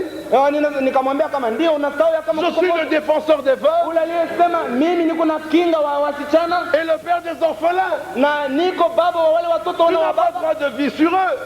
Tu n'as pas droit de vie sur eux. Hauna na kitu ya kusema juu ya uzima wao, Il dit, ah non, frère, hauna na mamlaka juu ya uzima wao. il dit, ah frère, ils vont trop souffrir. Anasema ndugu atateswa sana. Je dis, mais Dieu sait cela. Anasema nikasema Mungu anajua Bien, mes ile. frères, Wa ndugu wapendwa, Dieu ne veut pas qu'on promène des regards inquiets. Mungu apende watu waangalie na boka. Ah, qu'est-ce que nous allons faire? Tutafanya nini? Le pont est cassé. Nani On a nakunjika? pillé Lubumbashi. Waliharibisha Kulubumbashi, waliharibisha Le bac Kinshasa. est tombé. Et tout augmente de prix. Vitu Les vinaongezeka militaires bei. sont dans les rues. Wasolda weko mu mabalabala. Il dit, mais ne promène pas des regards inquiets. Anasema usiangalie na uoga bana. Car, Kwa maana lisons, tusome. car Kwa maana je suis ton Dieu. niko Mungu wako. Amen. Amina. Est-ce que tu t'es sauvé toi-même? Ulijiokoa wewe mwenyewe? Est-ce que tu as trouvé le chemin toi-même? Ulipata njia kwa wewe mwenyewe? Il demande dans Matthieu 6. Anauliza mu Mathayo 6. Qui par les inquiétudes Ni nani kwa huzuni wake pourrait augmenter une coudée à son existence? anaweza kuongeza kakitu maisha yake hata na kiloko? Qui lève le doigt. Aonyeshe mkono wake. Il n'y a personne. Hakuna mtu hata mmoja. Il dit vous, Anasema ninyi ne vous occupez pas de toutes ces choses. msiangalie kwa hii mambo yote hapa, Recherchez d'abord lakini mbele mtafute le royaume des cieux et sa justice. ufalme wa mbingu na watu wake, Et le reste na ile ingine inayobaki vous sera donné de surcroît. mtaipewa kisha. C'est-à-dire, Ni kusema vous sera donné par-dessus cela. ni kusema watanipatia ile inayobaki juu ya ile yote. C'est comme si tu allais au magasin, Iko kama vile kunaenda tu vas pour acheter une Bible, unakwenda juu ya kuuza Biblia, tu as acheté la Bible, unanunua Biblia, ensuite on te donne un bic, kisha wanakupatia on biki, te donne un carnet, wanakupatia on karne te donne une latte et on te donne des crayons. na wanakupatia Toi, makaratasi. tu as acheté la Bible, Wewe ulinunua mais Biblia, le reste t'est ajouté. lakini ile vitu vingine Le wanakuongezea. Seigneur dit, Bwana anasema vous recherchez le royaume des cieux et sa justice. mutafute mbele ufalme wa mbingu na wake wake, Le reste, ile inayobaki moi je vais m'en occuper. mimi mwenyewe nitaangalia ile Je mambo vais yote. l'ajouter. Nitaiongeza. C'est insensé de la part d'un enfant Ni mtoto kama unafanya mambo ni kukosa akili, dans la maison de son père. kama mtoto mnyumba ya baba C'est yake. un exemple que j'avais donné. Ni mfano C'est nilileta. comme si j'allais chez le frère Mwamba. Sasa mimi naenda kwa ndugu Et Mamba, puis je trouve la petite Sarah kisha mimi nampata mtoto wake Sara, le matin très soucieuse. asubuhi kuna huzunika. Et puis je dis Sarah, Sasa ninasema Sara, qu'est-ce qui ne va pas? ni nini aiendeke? Je dis non, non, je suis soucieux. Anasema hapana, ni una huzuni. Je me demande comment on va faire pour manger. Ni unajiuliza tutafanya je juu ya kula? Je me demande comment on va faire pour payer les factures d'eau et Ni d'électricité. unajiuliza tutalipa je mafakture ya mai na ya moto? Je me demande comment on va faire pour les études du petit Isaac qui vient de naître. Ni unajiuliza tutafanya je juu ya masomo ya Isaki Vous allez lui dire, wanazaliwa? mais tu deviens malade, toi. Tamwambia sema we Sara unakuwa Ce n'est pas ton problème. hii haina mambo yako. Tu as un père, Huko na baba yako c'est son travail. ni kazi yake. Nous avons un père, Tuko na baba c'est son ni travail. kazi yake.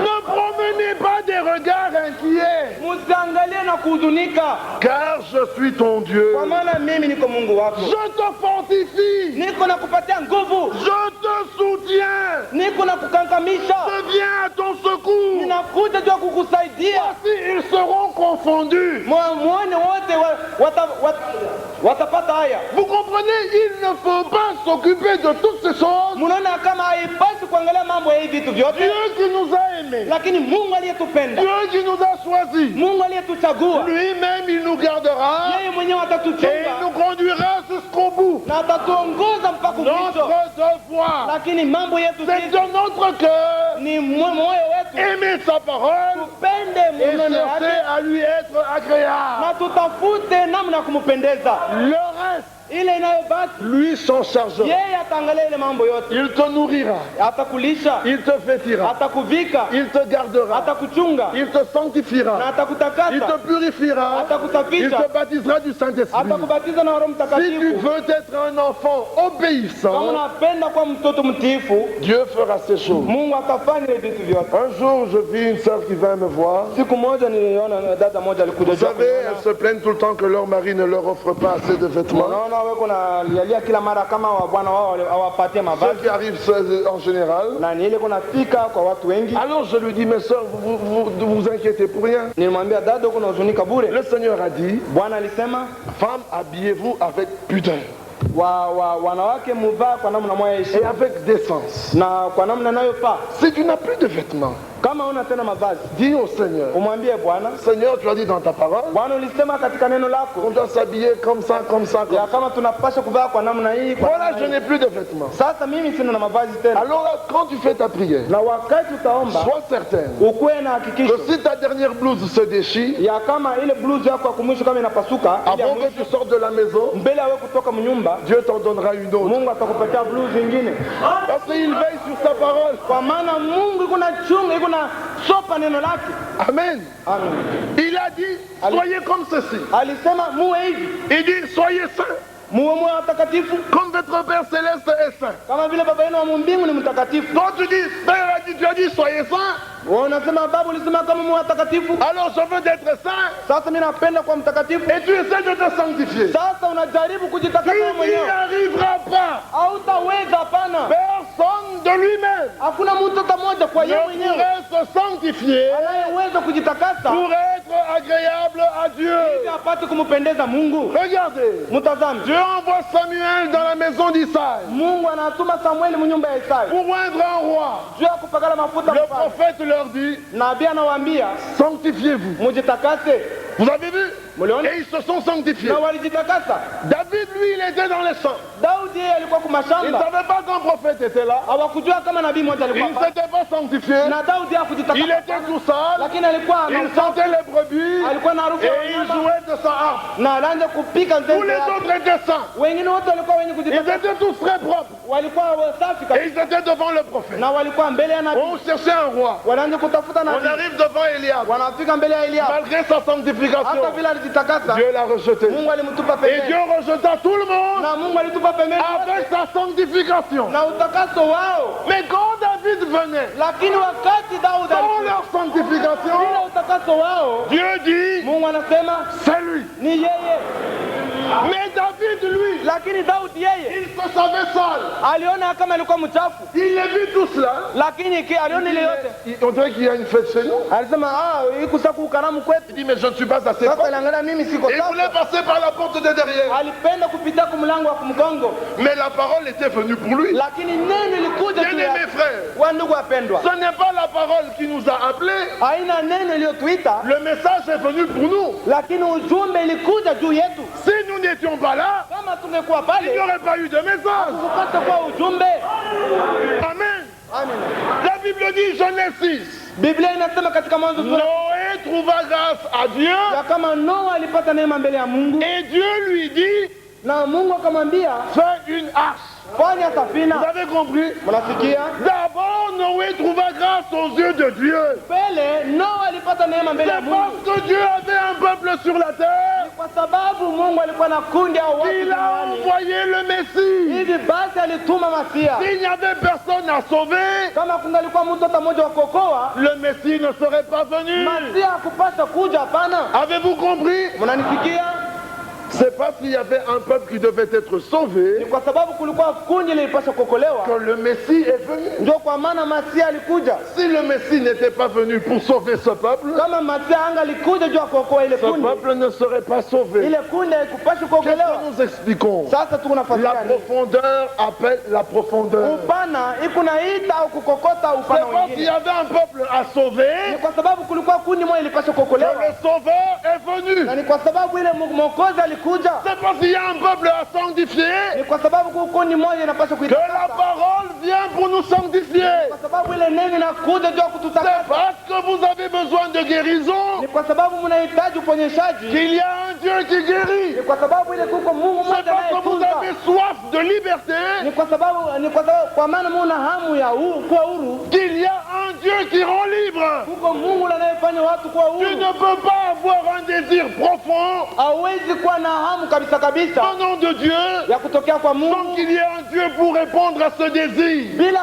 bila kukuwa Mungu mmoja ule anaweza Si kujibu vous ile aviez hamu soif yako. du baptême du Saint-Esprit, Kama una hamu ya kupata Roho et Mtakatifu, il n'y a pas de Dieu qui baptise du Saint-Esprit, hakuna Mungu ule anaweza kubatiza na Roho mais Mtakatifu. vous seriez malheureux. Ni kusema utakuwa ole. Mais comme nous avons faim et soif du baptême de l'Esprit, Kwa kuwa tuko na njaa na Saint-Esprit. kiu ya Roho Mtakatifu, il y a un Dieu qui baptise du Saint-Esprit. huko Mungu mmoja ule anayebatiza na Roho Dieu a Mtakatifu. toujours une réponse à nos désirs Mungu ni mwenye kuwa na jibu moja kwa ile tuko na tamani, qui sont conformes à sa na parole. ile yote ni kufuatana na neno lake. Ici, Dieu se révèle à Abraham, Hapa Mungu anajifunua kwa il Abraham, se révèle à Isaac anajifunua kwa Isaka, et lui montre que je t'avais aimé, na anamuonesha kama nilikupenda, je t'avais choisi nilikuchagua avant que tu ne me connaisses. mbele ya wewe kunijua. C'est là où les choses deviennent compliquées. Na ni pour pale mambo inakuwa nguvu kwetu nous. Nous les hommes, voici comment nous sommes. sisi watu. Tazameni namna On tuko, ne pardonne en général quelqu'un que lorsqu'il vient vers nous tuko na hurumia mtu ni mpaka wakati anakuja kwetu,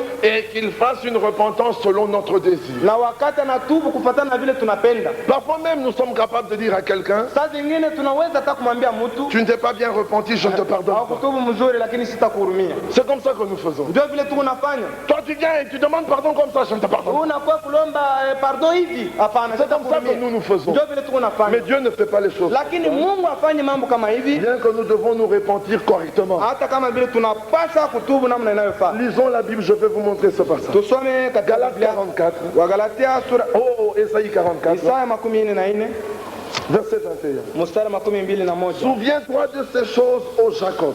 Ukumbuke mambo haya Yakobo, Ô Israël, car tu es mon serviteur. Israeli, kwa maana wewe ni mtumishi wangu. Je t'ai formé. Nilikuumba, Tu es mon serviteur. wewe ni mtumishi wangu. Israël, Israeli, je ne t'oublierai pas. sitakusahau, hapana. J'efface tes transgressions comme un nuage. Nitasahau kuvunja kwako kote kama vile ninasahau wingu, Et tes péchés comme une nuée. na madhambi yako yote kama vile wingu. Reviens à moi, Rudia kwangu, car je t'ai racheté. kwa maana nilikukomboa. Si vous lisez attentivement, Mukasoma kwa upole, il dit au présent, anasema hapa sasa, j'efface maintenant tes transgressions. sasa ninafuta ile kuvunja madhambi yako. Il dit, et j'efface tes péchés comme une nuée. Anasema niko nasahau madhambi yako kama vile. Oui, il lui dit, Kisha anamwambia reviens à moi, rudia kwangu, car kwa maana je t'ai déjà racheté. niliisha kuukomboa. Vous avez compris, dans son amour, Mungu katika mapendo avait yake déjà réglé notre problème. alikuwa anaweza kutengeneza mambo yetu. Et maintenant, il vient annoncer aux sauvés Sasa tangaza kwa wale wanaokombolewa, qu'ils sont sauvés. wale wanaweza kuokolewa, ya kama wanaweza kuokolewa. Vous comprenez? Mungu nasikia. Ce matin, quand nous prêchons la parole, Asubuhi ya leo wakati nous tunahubiri ne vous neno, disons pas que vous serez sauvés aujourd'hui. hatuseme ya kama mtaokolewa leo, Nous ne vous disons pas que vos péchés vous seront pardonnés aujourd'hui. hatuseme ya kama madhambi yenu Nous watamhurumia ne leo, vous disons pas que vous serez justifiés aujourd'hui. hatuseme ya kama mtahesabiwa haki leo, Nous vous disons par la parole de Dieu lakini tuko nasema nani kwa njia ya neno la que vous qui Mungu, avez déjà été pardonnés, ya kama nini ambayo mlishopata usamehe, vous qui avez déjà été sauvés, nini waliookolewa, venez prendre votre salut. mkuje kupokea Il vous wokovu wenu. attend. Wokovu na waongojea, Votre pardon est là. usamehe wenu uko Il n'y pale. a aucune condition pour le prendre. Hakuna kitu hata kimoja unapaswa kufanya Si bila ce kubeba, n'est isipokuwa croire. kuamini tu. Amen. Amina. Mais alors les les hommes pour venir prendre le salut, Sasa watu jua kwa kubeba wokovu wao. ils croient qu'en se mettant à genoux du fond, Wewe unawazia kama wakati unapiga et en venant jusqu'ici, kutokea kule c'est mpaka alors que tu pourras prendre le salut. ile wakati unaweza kubeba wokovu wako. Hapana. Venez tel que vous êtes. Kuja vile uko. Est-ce que vous saisissez? Mungu nasikia maana ya hivi. Christ n'était pas venu apporter une religion. Kristo hakuja jua kutuletea dini. Non! Hapana. Jésus était venu donner la vie. Yesu alikuja jua kuleta uzima. Jean chapitre 10. Yohana sura 10.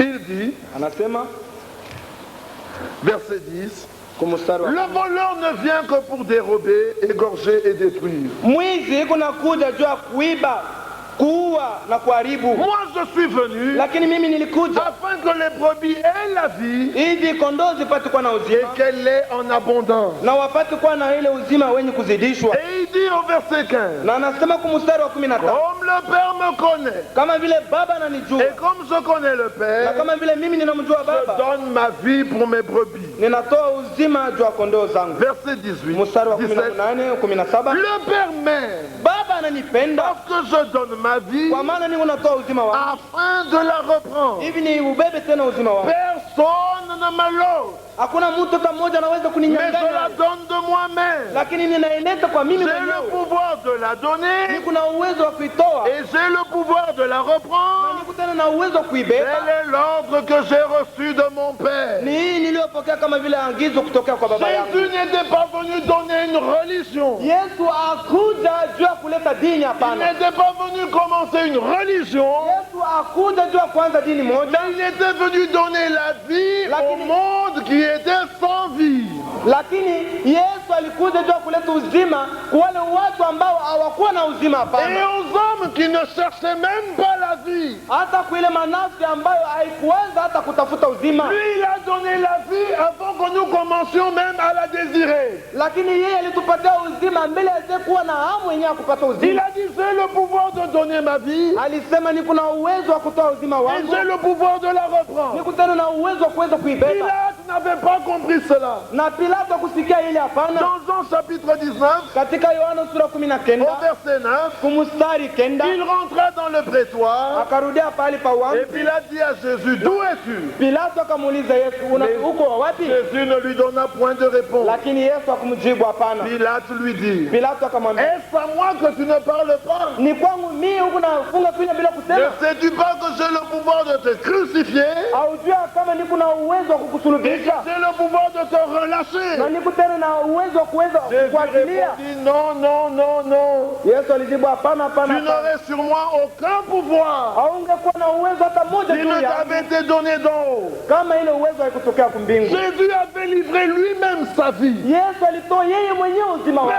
Personne n'avait de lui-même pris la vie de Jésus. Na hakuna mtu hata mmoja kwa yeye mwenyewe alikamata uzima wa Yesu. Dans l'Ancien Testament, le même Dieu qui s'était révélé dans la gloire Katika agano la kale, Mungu moja moja ule aliyefunuliwa katika utukufu voulait revenir dans la communion avec les hommes. alipenda kurudia katika ushiriki na watu, Mais avec la loi lakini na et sheria l'Ancien Testament, na agano la il kale n'y avait pas moyen qu'il soit en communion avec l'homme. haikuwezekana apate kuwa katika ushiriki na mtu. Dans l'Ancien Testament, c'était Dieu éloigné des hommes. Katika agano la kale ilikuwa ni Mungu mwenye kujitenga, Alors il y avait beaucoup de lois basi kulikuwa sheria et nyingi aucun ne pouvait venir dans sa présence. na hakuna mtu hata mmoja yule aliweza kumkaribia. Alors Dieu décida de lui-même Basi Mungu alikamata mpango de yeye ramener mwenyewe l'homme dans sa communion avec lui. ya kuweka mtu katika ushiriki pamoja Et naye. le Dieu qui dans l'Ancien Testament se révélait dans la gloire, Na ule Mungu katika agano la kale anaanza kujifunua katika utukufu. il descendit et apparut comme un simple homme. Alishuka na kuonekana kama vile mtu wa bure, Et il fut obéissant jusqu'à la mort. na alitii mpaka kulufu. Il fallait quelqu'un qui était capable de donner sa vie Ilipasa mtu ule alikuwa na uwezo wa kutoa uzima wake pour que toi tu aies la vie éternelle. juu na wewe ukachukua na uzima wa milele. Personne n'avait la vie éternelle dans l'Ancien Kwa Testament. agano la kale hakuna mtu hata mmoja ule alikuwa na uzima wa Donc il n'y milele. avait personne pour la donner. Ni kusema hakukuwa mtu hata Et mmoja il ule aliweza fallut kuleta qu'il y ait uzima. un homme comme toi et moi, Basi ilipasa kuwe mtu mmoja kama vile wewe na mimi, capable de prendre sa vie, mwenye kuwa na uwezo wa kutoa uzima de wake, te la donner, kukupatia hayo pour que tu vis hivi upate et kuishi que tu sois en communion avec Dieu. na hivi upate kuwa katika Et ushirika Dieu na Mungu. regardant, personne ne pouvait le faire. Na Mungu wakati alitazama hakuna mtu hata mmoja aliweza Aucun kufanya prophète hivyo. ne pouvait le faire. Nabii hata mmoja kuweza kufanya Aucun vile. pasteur ne pouvait le faire. Pastori hata mmoja kuweza Aucune kufanya hivyo. religion ne pouvait le faire. Hakuna dini hata moja iliweza Si kufanya vile. cela n'était pas ainsi dans l'Ancien Testament, Kama hii haingalikuwa hivi mwagano la kale, cela ne le sera toujours pas dans le Nouveau kusema Testament. hata mwagano jipya mambo Aucun yangaliweza. prophète,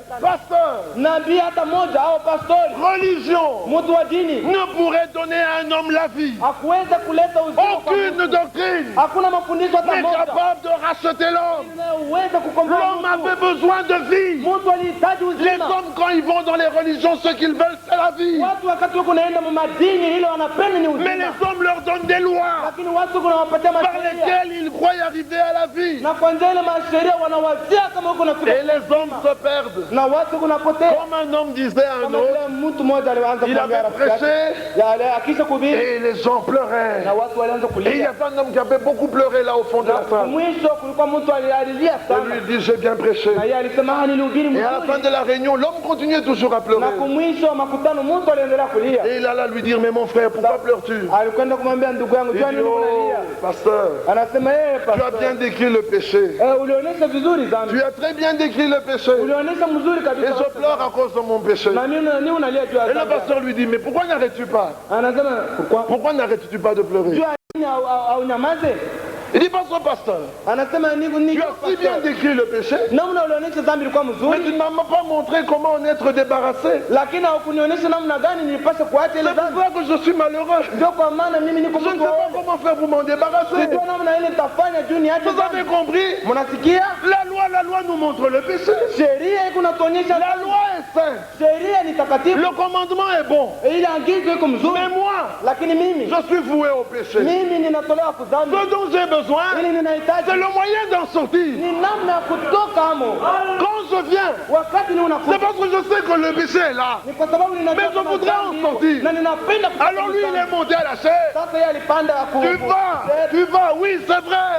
anaonyesha, unaona, ndiye Mais ni comment kweli. vais-je en sortir? Basi nitajitosha je mzani, Oh, mais il n'y avait aucun homme kwa kuwa hakukuwa mtu hata qui mmoja connaissait le chemin. ule aliyejua njia. Dieu a dit, Mungu alisema je viendrai moi-même kuja mimi mwenyewe et je vous sauverai. nitawakomboa. Je suis le chemin, Mimi ni a njia, dit Jésus. ni vile Yesu alisema. Jésus est le chemin. Yesu ni njia, Il était venu donner une vie. alikuja kuleta uzima. Bien-aimés frères, Wa ndugu wapendwa, nous, ce que nous désirons par la parole de Dieu, ile tuko natamani kwa njia ya neno la Mungu c'est que lorsque nous quittons l'assemblée, ni wakati tu unatoka makutano, chacun de nous puisse s'en aller ayant la vie éternelle. kila mmoja apate kwenda mwenye kuwa na uzima wa milele. La vie éternelle n'est pas issue d'un catéchisme. Uzima wa milele hautokee mkatesismu, hapana. La vie éternelle n'est pas issue d'une religion. Uzima wa milele hautokee kudini Le fulani. salaire du péché, c'est la mort. Mshahara wa dhambi Et le don gratuit de Dieu, lakini zawadi lilipewa bure ya Mungu, c'est la vie éternelle uzima wa milele en ndani ya Jésus-Christ. Yesu Kristo. L'homme qui expérimente la nouvelle naissance. Ule mtu anayeonja kuzaliwa mara ya pili, L'homme qui reçoit la vie éternelle. mtu anayepokea uzima wa milele, Il n'ira plus dans le séjour des morts pour être détruit éternellement. hata kwenda tena perpetuité, mwadezi hivyo excusez-moi. apate kuharibiwa milele. Celui qui a la vie éternelle, Ule anayekuwa na uzima wa milele il vivra éternellement. ataishi milele. Et quand Dieu a donné, Na wakati Mungu alileta, Dieu ne se repent ni de ses dons, Mungu hawezi kutubu juu ya ile mazawadi yake ni de son appel. au juu ya mwito Il te wake. donne le don de la vie éternelle, Kupatia zawadi ya uzima wa milele, il ne le reprendra plus. hawezi kukunyang'anya tena. Mais alors, mon frère, Lakini il ndugu, faudrait que tu sois amen inapasha ukuwe na uwezo de reconnaître que tu as besoin de la vie éternelle. ya kutambua ya kama unahitaji Et uzima wa la vie milele éternelle, na uzima wa milele. ce n'est pas que tu ne te trompes plus. Haina asema udanganyike Ce tena, n'est pas que tu ne commets plus de manquements. haina asema ukotole tena. Non, parce que lorsqu'un enfant naît, Hapana, kwa maana wakati mtoto il anazaliwa est faible. ni mdhaifu, Il a des ni manquements. mwenye kuwa na Il udhaifu, tombe tout le temps. ni mwenye kuwa na udhaifu na anaweza Il kuanguka kila trébuche mara, tout le temps. kuna kwala kila mara. Mais plus il grandit, Lakini wakati kunakomea plus il s'affermit. ataanza kupata nguvu Ce mkukomea. n'est pas que parce que tu ne voles plus, tu ne mens plus, haina sema jua uibe tena na useme tena alors uongo. tu as la vie Ile éternelle. wakati kuna uzima wa milele. Non, ce n'est pas Hapana, cela. hapana, hapana, Mais haiko celui vile. qui a la vie éternelle Lakini ule anayekuwa na uzima wa milele arrêtera de faire ces choses. pardon, Arrêtera de faire ces ataacha choses. kufanya ile mambo. Est-ce que cela veut dire Maana hii mambo ni kusema je reçois la vie éternelle ninapokea uzima wa et milele, c'est fini, je ne remets plus de manquement? unaisha sasa, sita kutoka tena. Hapana, Nous haiwezekani. naissons Tunazaliwa et nous grandissons. na tunakomea. Alors la Bible dit, Sasa Biblia inasema quand un enfant, un fils, wakati mtoto mwana est enfant, akingalika il ne mtoto diffère en rien d'un esclave. achane hata mkitu kimoja na mtumwa. Tu peux être là, né de nouveau, Kusema unaweza kuwa pale mais tu as encore beaucoup de faiblesses. na ukingalika tena na udhaifu. 1 Pierre 2, Katika Petro wa kwanza sura 2, rejetons donc toute méchanceté, tutupe basi makali toute yote, malice, wote ruse, ujanja wote, calomnie, uongo. désirons comme des enfants nouveau-nés Tutamani kama vile watoto wanaozaliwa wapya. le lait spirituel. Maziwa kiroho. Vous pouvez être né de nouveau Unaweza kuzaliwa mara et ya pili avoir ces choses dans votre vie. na kuwa na vitu hivi C'est pour ndani ya ça que la maisha Bible yako. dit, Ndio kwa maana Biblia Éphésiens inasema 4, Efeso sura à 4 partir du verset 22, kuanzia mstari wa 12, dépouillez-vous donc du vieil homme. muvule basi ule mtu wa zamani, C'est-à-dire dépouillez-vous de toutes ces mauvaises habitudes ni kusema mutoshe ile mazoezi quand vous ya avez zamani acquise du vieil homme. ile mulipokea kutokea kwa Mais mtu wa avant zamani, d'en être dépouillé, lakini mbele ya kumvula ule mtu tu dois être de nouveau. unapaswa kuzaliwa mara ya Sinon tu pili. ne le sauras pas. Kama si vile Et hautaweza. il y a des hommes Na kuko watu qui aujourd'hui ils se sont sauvés, wale leo wanajiwazia kama Demain, ni ils wenye se sont kuokolewa, kesho ils se sont perdus. wanawazia kama ni wenye kupotea. Aujourd'hui ils voient qu'il a la vie éternelle Leo wanaona kama una uzima wa et milele, demain ils voient qu'il n'a pas la vie kesho éternelle. wanaona kama hana na uzima wa Nous milele. voulons avoir la certitude Tunapenda kuwa na hakikisho de par la parole de Dieu ya neno la Mungu que par la grâce de Dieu, ya kama kwa neema ya nous Mungu sommes des enfants de Dieu. tuko watoto wa Mungu. Et qui reçoit la vie? Na ni nani anayepokea Et uzima? comment il la reçoit? Na yuko anayepokea ile uzima namna gani? Jean chapitre 5. Yohana sura 6. Regardez ce que Jésus dit. Tazameni ile Yesu anasema Verset 47. kwa mstari wa 47. En vérité, je vous le dis. Kweli kweli ninawaambia ninyi, Celui qui croit en moi ule anayeniamini mimi a ni mwenye kuwa la vie éternelle. ni mwenye kuwa na uzima wa milele. Cela ne veut pas dire Haisemi ya que kama celui qui croit en moi ya kama ule anayeniamini mimi aura.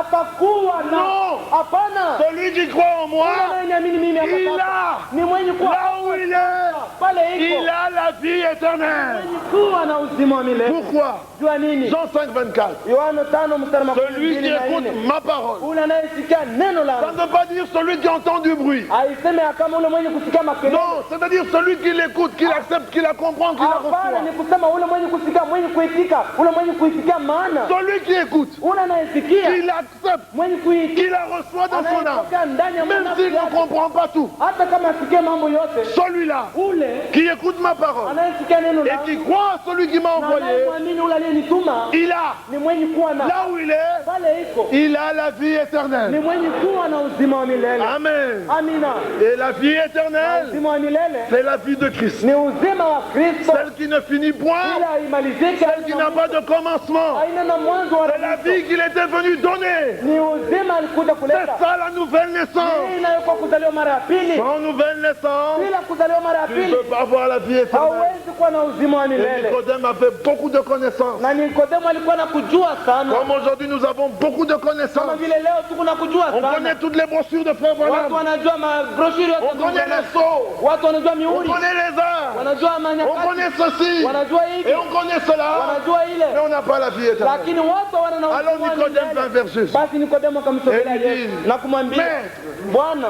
nous reconnaissons tunatambua na tunatambua que tu es un docteur ya kama wewe ni mwalimu venu de Dieu. mwenye kutokea kwa Mungu. Cela c'est bien, Ile ni mzuri, mais ça ne te servira à rien. lakini ile itakuwa na Je faida reconnais. kwako.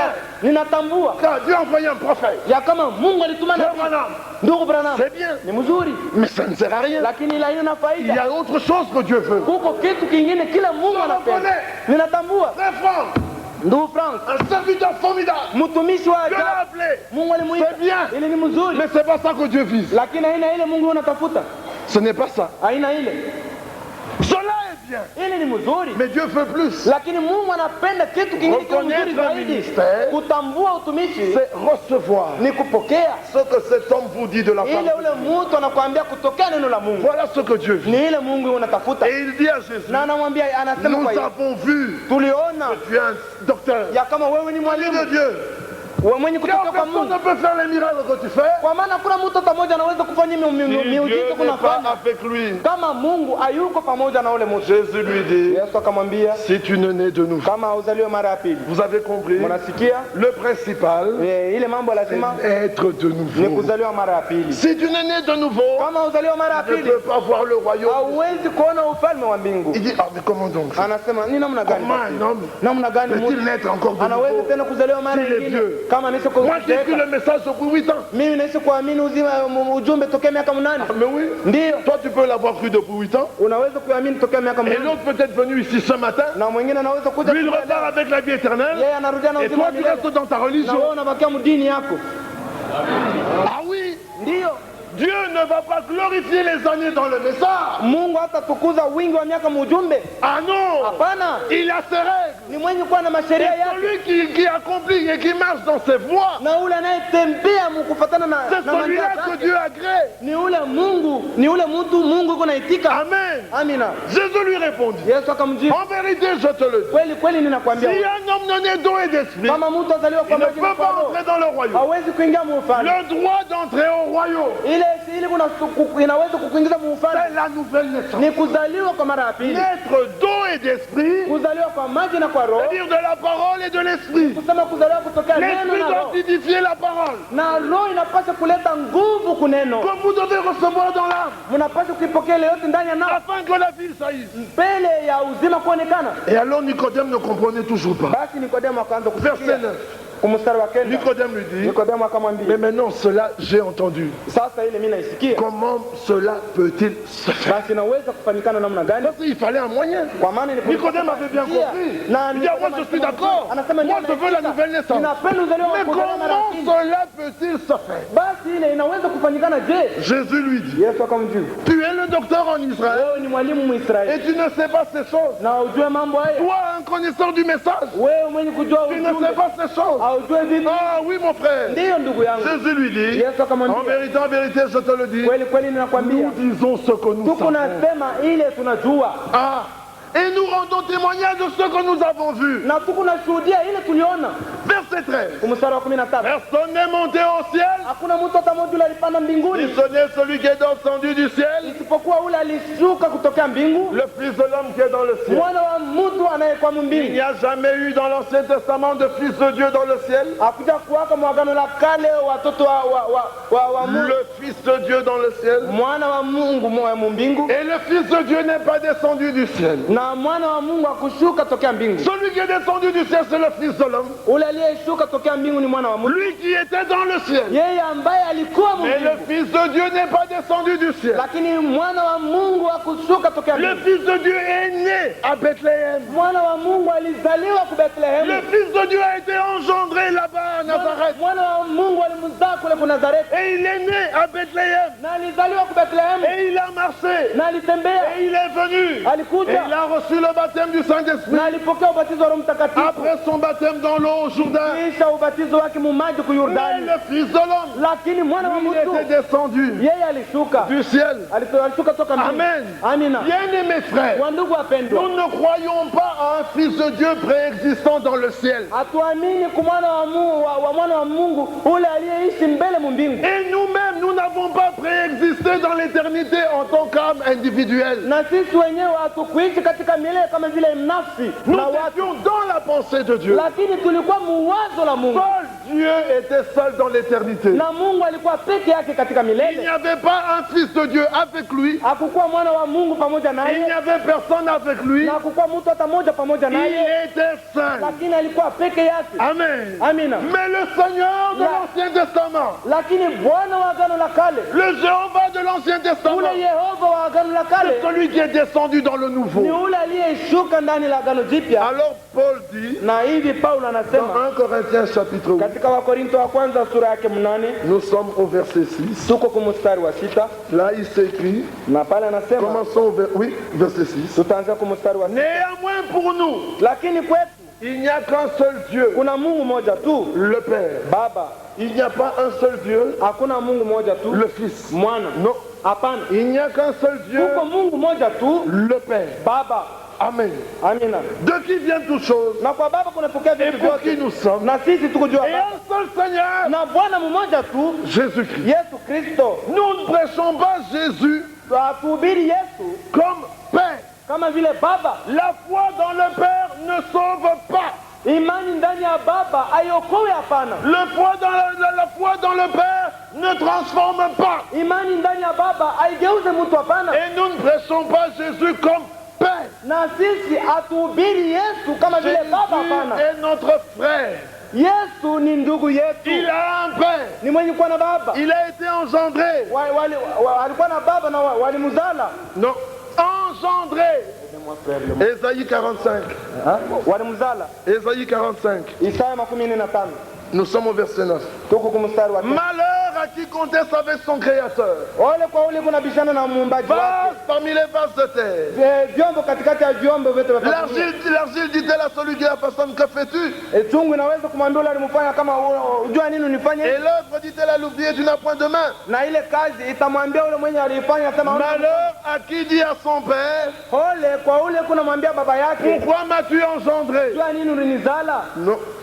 Et à sa mère, pourquoi m'as-tu enfanté? Na kuna mwambia mama yake, unajua nini ulinizala? Le père donne la semence. Baba yuko naleta mbegu. C'est ça qu'on appelle engendrer. Na ndio ile wanaita kama engendrer. Engendrer, c'est-à-dire donner la semence. Kuleta mbegu. Ndio ile Voilà. Le père a la semence. Baba ni mwenye kuwa na mbegu. Et il prend sa semence et il la place dans la mer. Iko na beba ile mbegu yake na kuiweka ndani ya kifuno ya mama. Et la semence se développe dans la mer. Na ile mbegu iko nakomea ndani ya tumbo ya mama. Et la mère enfante. Na ile kisha mama anazala. Le père n'enfante pas. Baba azale hapana. C'est la mère qui enfante. Ni mama ndio iko nazala. Mais la mère n'engendre pas. Lakini mama yeye alete mbegu C'est hapana. le père qui engendre. Lakini ni baba ndio mwenye kuleta mbegu. Vous avez compris? Mnasikia? Il y a des hommes qui, quand ils rencontrent une femme qu'ils avaient voulu marier dans le temps, Huku watu wakati wanakutanishana na mwanamke ule walipenda kuoa zamani, et ils voient cette femme avec un bébé, kama namuona ule mwanamke na mtoto, il dit à la femme, anamwambia mwanamke, ah, si tu avais accepté,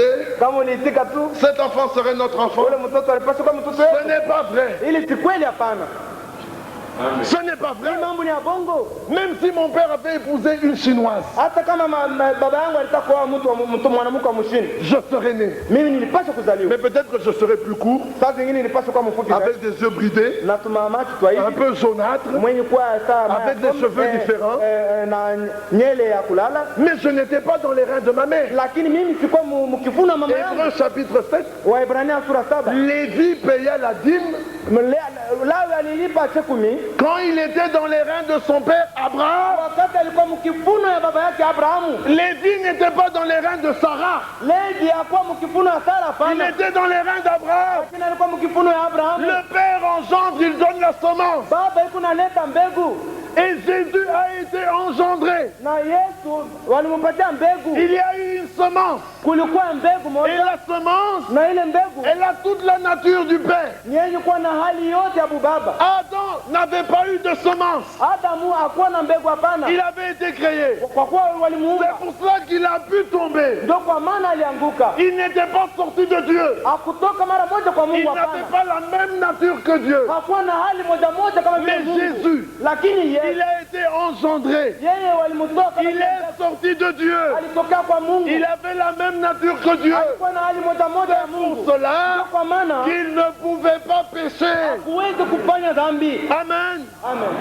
Et il a donné le commencement Na alitoa mwanzo afin que nous, hivi sisi au travers de lui, kwa njia yake nous puissions avoir la même naissance. tupate kuwa na kuzaliwa moja moja. La nouvelle naissance Kuzaliwa mara ya pili ne meurt pas. hakuwezi kufa, hapana. Amen. Amina. La nouvelle naissance Kuzaliwa mara ya pili ne baisse pas. akutende dhambi. Qu'est-ce que ça veut dire? Maana yake nini? Ça ne veut pas dire qu'il ne commet pas de manquement. Ili aiseme kama ana hawezi kuanguka Ça pale. veut dire qu'il n'est pas incrédule à la parole. Ni kusema ana na kutokuamini kuneno. Mais la faiblesse, Lakini udhaifu, nous sommes faits de chair. sisi watu tuko dhaifu kwa Alors jamii. l'homme né de nouveau, Lakini mtu mwenye kuzaliwa mara un pili combat commence. na vita inaanza. Dans son cœur, il ne veut pas. Muroho yake hapendi Mais hapana. dans sa chair, Lakini il mumwili se retrouve toujours là-bas. unapatikana mwile mama. Qu'est-ce que ça crée? Unazala nini? L'abattement dans son cœur. Ni kusema roho yake unapika. Il ne perd pas le salut. Apoteze wokovu hapana. Il perd la joie du salut. Unapoteza furaha ya wokovu. Il se sent simplement condamné. Unajiona kama mtu mwenye Mais le salut, lakini wokovu il l'a toujours. ni mwenye kuwa nayo kila Dans mara, le kila psaume siku. 118, Katika Zaburi le 118 psalmiste chante et dit, ule anasema hivi, il dit au verset 18, anasema kwa mstari wa 18, l'Éternel m'a châtié, Bwana alinilipiza mais il ne m'a pas livré à la mort. lakini hakunitoa kulufa. L'homme dit de nouveau, Mtu mwenye kuzaliwa mara ya quand il pili faut, wakati anafanya le kosa, châtiment de Dieu peut le suivre, malipizi ya Mungu inaweza mais il ne kumfuata, sera pas livré à la mort. lakini hawatamtoa kulufa. Hapana. Est-ce que vous comprenez la chose? Kama mnasikia maana ya Je hivi, donne un exemple. nitaleta mfano. C'était David, Ilikuwa ni Daudi quand il a commis adultère, wakati alifanya et usharati qu'il a fait toutes ces mauvaises na choses, wakati alifanya vitu hivi vyote il croyait vibaya, que Dieu allait le punir, le tuer. aliwaza kama Mungu alipaswa Mais le kumhata prophète lui a dit, lakini nabii tu alimwambia ne mourras pas. hautakufa. Hapana. Mais le châtiment Lakini malipizi l'a suivi. ilimfuata Amon a violé sa sœur. na Amon Absalom a tué Amon.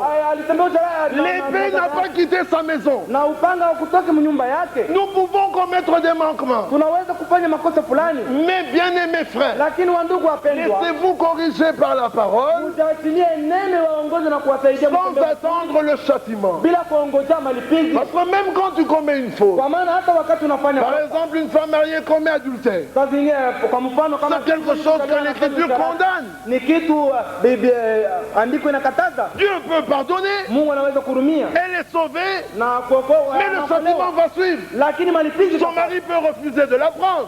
bwana yake anaweza Et kumkataa, là, elle sera malheureuse. na ile wakati atakuwa Comment va-t-elle mnyonge, faire? basi atafanya nini? Elle risque de tomber encore dans les mains du diable. Saa zingine anaweza tena kuanguka mikono ya Est-ce que shetani. vous saisissez? Mungu nasikia, L'homme qui est né de nouveau mtu ambaye anazaliwa mara ya pili n'aime pas le mal. apendi vibaya, hapana, Il aime la vérité. anapenda kweli, Il veut que la vérité se réalise dans sa vie. atapenda kweli Même s'il n'a pas la force de le faire, ikiwa ndani ya maisha yake, hata kama anaweza il kuifanya, se repose sur celui qui l'a sauvé. lakini atasimamia kutegamia ule Et tous les aliyemkomboa. jours, Na kila siku quand il constate le mal en lui, wakati anatambua kitu kimoja kibaya il ndani fait mwake, appel au sang de Golgotha. kunaita damu ya Golgotha. Pourquoi les gens n'expérimentent-ils pas la délivrance? Jua nini watu hawaonji kwa Ils ukombozi? pleurent comme Judas. Wewe kunalia kama vile Yuda. Judas a reconnu qu'il avait versé le sang innocent. Yuda alitambua kama alimwanga damu ya Et mtu ambaye hakuwa na kosa na alitupa Il fedha. disait verser le sang innocent. Alisema nilimwangisha damu ya mtu Mais ambaye au hakuwa na lieu de kosa. regarder à Golgotha, Lakini pahali pa kuangalia kwa il a Golgotha continué à pleurer. aliendelea Il kulia est allé se pendre. na alikwenda Il y a kujitundika. des gens qui pleurent. Watu kuna Oh Seigneur, c'est Bwana, mal fait, Bwana, nilifanya c'est mal mubaya, fait, nilifanya c'est mubaya, mal Bwana, fait. nilifanya mubaya, Mais ils ne Bwana. regardent pas Golgotha. Lakini hawaangalie ku Golgotha.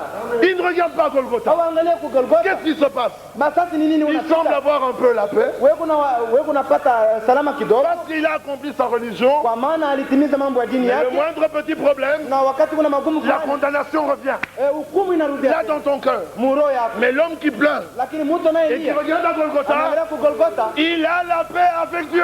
ule ni mwenye kuwa na salama na Et Mungu. la Bible dit, Na Biblia il inasema n'y a point de condamnation hakuna hukumu hata moja pour cet homme-là. kwa ule mtu, Il est en Christ. kwa maana iko katika Il est une nouvelle Kristo. création. Na yeye ni kiumbe kipya. Toutes les choses sont passées. Vitu vyote vinakuwa vyenye kupita Toutes choses sont devenues nouvelles. na vitu vyote vinakuwa kama vile Alors sasa. quand Nicodème entendit Sasa cela, wakati Nikodemo il dit alisikia, alors que puis-je faire? alisema nitafanya Et basi Jésus lui nini? donna la réponse. Na Yesu akampatia Voici jibu. la réponse de la nouvelle naissance. Tazameni jibu juu ya kuzaliwa mara ya pili. Nous sommes dans Jean 3, Tuko katika Yohana sura 3 verset 14. mstari wa Et 14. comme Moïse Na kama vile Musa éleva le serpent dans le désert, alinyanyua nyoka katika jangwa, il faut demain inapasha vile que vile le Fils de l'homme soit élevé, mwana wa mtu apate kunyanyuliwa, afin que quiconque croit en lui, hivi yeyote ambaye atamwamini yeye il est la vie éternelle. awe na uzima wa Car milele. Dieu a tant aimé le monde Kwa maana Mungu alipenda sana qu'il a ulimwengu donné son Fils unique, hata akatoa mwana wake wa pekee, afin que quiconque croit en lui hivi yeyote atakayemwamini ne yeye périsse point, mais asipotee, qu'il ait la vie éternelle. lakini apate uzima wa milele. Qu'est-ce qui s'était passé dans le désert? Sasa ni nini ilipita mjangwa? Le peuple a transgressé à la parole. Watu À la loi. walivunja sheria, Il a murmuré contre Dieu walisema mubaya juu ya Mungu et la condamnation est venue. na hukumu ilifika. Les serpents brûlants sont venus Sasa ile nyoka ya moto ilikuja et ils mordaient et les hommes sont morts. inaenda kulumisha watu na watu Les walikufa, serpents avaient en eux la puissance de donner la mort. na ndani ya nyoka mlikuwa uwezo wa kuleta lufu. Satan a donné la mort Shetani alileta lufu par le moyen du péché. kwa njia ya dhambi. Vous saisissez? Mko nasikia? Et ça c'était le désert. Na ile ilikuwa ni Et jangwa, quand les hommes ont constaté na wakati watu qu'à walitambua cause de la transgression de la loi, kama jua kuvunja sheria, ils mouraient, walianza ils kufa, sont rentrés à Moïse. walimrudilia Ils ont Musa, dit Moïse, walimwambia Musa, dis à Dieu umwambie qu'il Mungu ôte les serpents. atoshe wa Parce nyoka, que si Dieu n'ôte pas, kwa maana kama Mungu atoshe nyoka ceux qui donnent la mort, ili inayoleta lufu, personne ne serait sauvé. hakuna mtu hata mmoja Et ataokolewa. Moïse a prié. Na Musa aliomba Et Dieu lui a dit, na Mungu alimwambia, je ne vais pas ôter les serpents. sipendi kutosha wanyoka, hapana, Non, je ne vais pas ôter. sitawatosha, hapana. Vous avez compris? Unasikia? Dieu n'a pas ôté les Mungu serpents. akutosha nyoka. Mais qu'est-ce qu'il a fait? Sasa alifanya Il nini? lui a dit, prends un serpent d'airain Alimwambia beba nyoka wa shaba et élève-le. na uiweke yulu Et mets-le là, na uiweke pale juu, afin que quiconque, uitundike hivi yeyote sera mordu par les serpents, ataumizwa na nyoka, qu'il regarde au serpent d'airain. amwangalie ule nyoka wa shaba. Dieu n'a pas ôté les serpents, Mungu akutosha nyoka, mais il a hapana, laissé les serpents. aliacha wanyoka pale, Satan est encore là. lakini shetani iko Ah, pale. les démons sont là. Et ils font tomber les gens. na wewe unaangusha Dieu watu. là les a laissés là. Na Mungu aliwacha Il y pale, a un temps, ils seront ôtés. lakini kuko wakati mmoja Mais maintenant, ils watawatosha, sont encore là. lakini sasa Mais wakingaliko, le serpent d'airain était élevé. lakini nyoka wa shaba Le walitundikwa. serpent d'airain voulait dire Na nyoka wa shaba maana que yake, le péché a été jugé. maana yake kama dhambi inahukumiwa na inahukumiwa kabisa. Quiconque Yeyote était mordu. ambaye À aliumizwa cause de quoi?